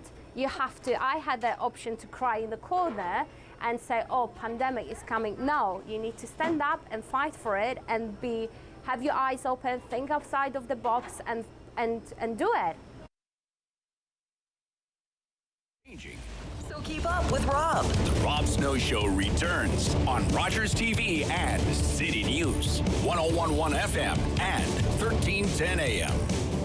Okay, so we're back. It's Queen's Park Week in Review with Progressive Conservative MPP Donna Skelly, Liberal MPP John Fraser, and Gilles Bisson, the Democrat MPP. So, Donna, what happened in the legislature this week to deal with the recent conduct of independent MPP Randy Hillier? Our government House Leader, Paul Calandra, introduced a motion, and I believe they had unanimous consent in the legislature, and it was to allow the Speaker to not call upon Randy Hillier until he apologizes for all of those offensive remarks that he made about many people, including Minister Omar Al-Gabra. And it, as I said, it passed unanimously. We haven't seen Randy Hillier in the House for a number of months, probably because he's unvaccinated and would have had to have shown some form of proof of vaccination. That, of course, is going to be lifted soon. But the good news is Randy Hillier rarely ever showed up, even when even before the pandemic. And hopefully he'll continue with that pattern and simply not show up in the House. But if he does, the Speaker won't be calling on him. Okay. He won't be able to speak. Okay. And Gilles, why did the New Democrats support that? Give us a sense of the feeling on the NDP side there, the opposition side. Well, it's not a decision made lightly. Nobody wants to be in a position of, doing what and ended up happening. So it was a unanimous consent motion. Nobody opposed it. And to note, none of the independents showed up in order to try to block it, because they could have blocked it if they wanted to, and they didn't. So, that's just part of it. And listen, Mr. Hilliard, I have some respect for. He's not he's a smart guy. He's got some ideas that are way out there. I don't agree with them, but normally has the right in the legislature to express it. But when you cross the line and you start calling other people names the way that he did the federal minister, how he's done different things when it comes to trying to amp up, getting people to call Ottawa 911 and crashing the system. Well, I mean, then you're crossing a line. You're crossing a line. Yeah. And I think at one point the legislature did have to send a message to Mr. Hilliard that he or no other member should be able to do that. Yes, you have the right to oppose. Yes, you have the right to have your views, explained and talk to them. But those other things are crossing the line, and I think that's what the legislature was reflecting on. Okay, all right. John? Yeah, no, look, I in terms of what Jill said, with the stuff that Randy's done outside of the legislature, posting pictures of a family of or a young dead woman and making claims and upsetting her family. Yeah. The kind of stuff we saw was like counseling people to call 911, to call police, sending out images of conflict, just sort of on the edge of inciting violence. And so that's just not on. That can't happen for a member of the legislature. And we took the strongest measures we could. Is like, you can't participate until you do these things. Yeah. And, it's beyond your capacity. It's, as I understand, is it beyond your capacity to actually? Yeah. You can't kick him out, or he has to be defeated. Right? And because we can get into it. There is a protest. It's called an election. Legislation. I mean, it's so close to the election now. That's coming up, and we'll see what happens there. But inside, and Jill would know this as well too, is there's what members' behavior inside is kind of way more highly regulated. Outside of the legislature, not so much. But I think that we after this is done, and we're not in this mode where we're in an election, things are coming up. We have to take a look at, are there lines that people cross outside of the building, outside of sitting in the legislature? That spoken like a true liberal. Spoken like a true liberal. Let's not go down Trudeau's path. Come on here. Let's keep it. What do you mean, Donna? What do you mean? What are you talking about? I mean, you just did it with Randy. Well, no, we did that in the legislature. I don't want to start policing people. We have rules. You just did the same thing. Okay, one at a time. Donna, go ahead, Donna. Outside the legislature, we have laws. And people, I'm not going to start policing anybody's conduct, because it'll go so far down the path of wokeism. We'll be reprimanded and held accountable for some differing viewpoint. No. We're not going to go down the path of federal liberals. Talking about we have laws. Randy's just done. We shouldn't be talking about in the legislature we can, but we're not going to start policing people. We just did. No, we just did exactly that, Donna. And your House Speaker brought it forward. No. Your House Speaker brought it forward. We just did that. Inside the legislature. I think you're talking about having law enforcement move in or something like that, right, Donna? I'm not talking about that. I'm just saying when this happened, we had to kind of scramble to figure out what we were going to do. So maybe the thing that we did right now, we should just make it more clear, the thing that your government put forward. It's actually not clear. That's what I'm trying to say. You voted in favor of it. Yeah, I did. And you guys brought it forward. But So I don't know why you're upset with Don't talk out of both sides of your mouth, John. What do you You crack me up, John. You crack me up sometimes. My gosh. All right, I think we'll have to wrap it up there. Okay. Have a good weekend, everybody. We'll speak soon. Yes. Well, we have the accumulation for it, Donna. Thank you. We'll speak soon. Donna Skelly, Hamilton area, Flamborough, Glanbrook, John Fraser, Liberal MPP, Ottawa South. And on his way to Timmins right now is the longtime Democrat, Gilles Bisson. So that's all the time for the Rob Snow Show for this week. I will be back on Monday. Right after the 9 o'clock news, we'll do the Talk Pack Hour between 10 and 11 o'clock. Have a great weekend. Sam LaPrade is standing by the Sam LaPrade Show right after your complete news update at noon here on City News. The Rob Snow Show.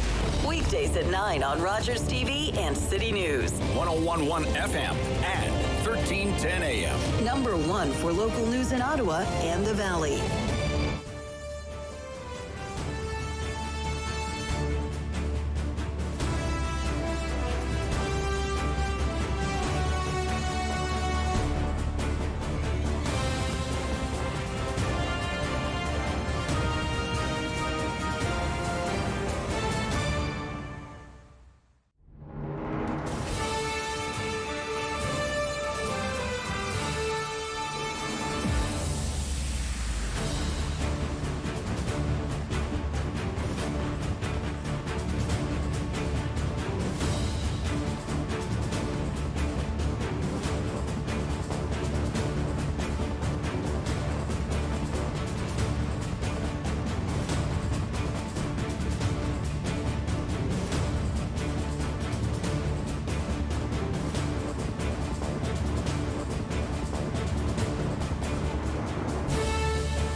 This program is brought to you by Ignite TV.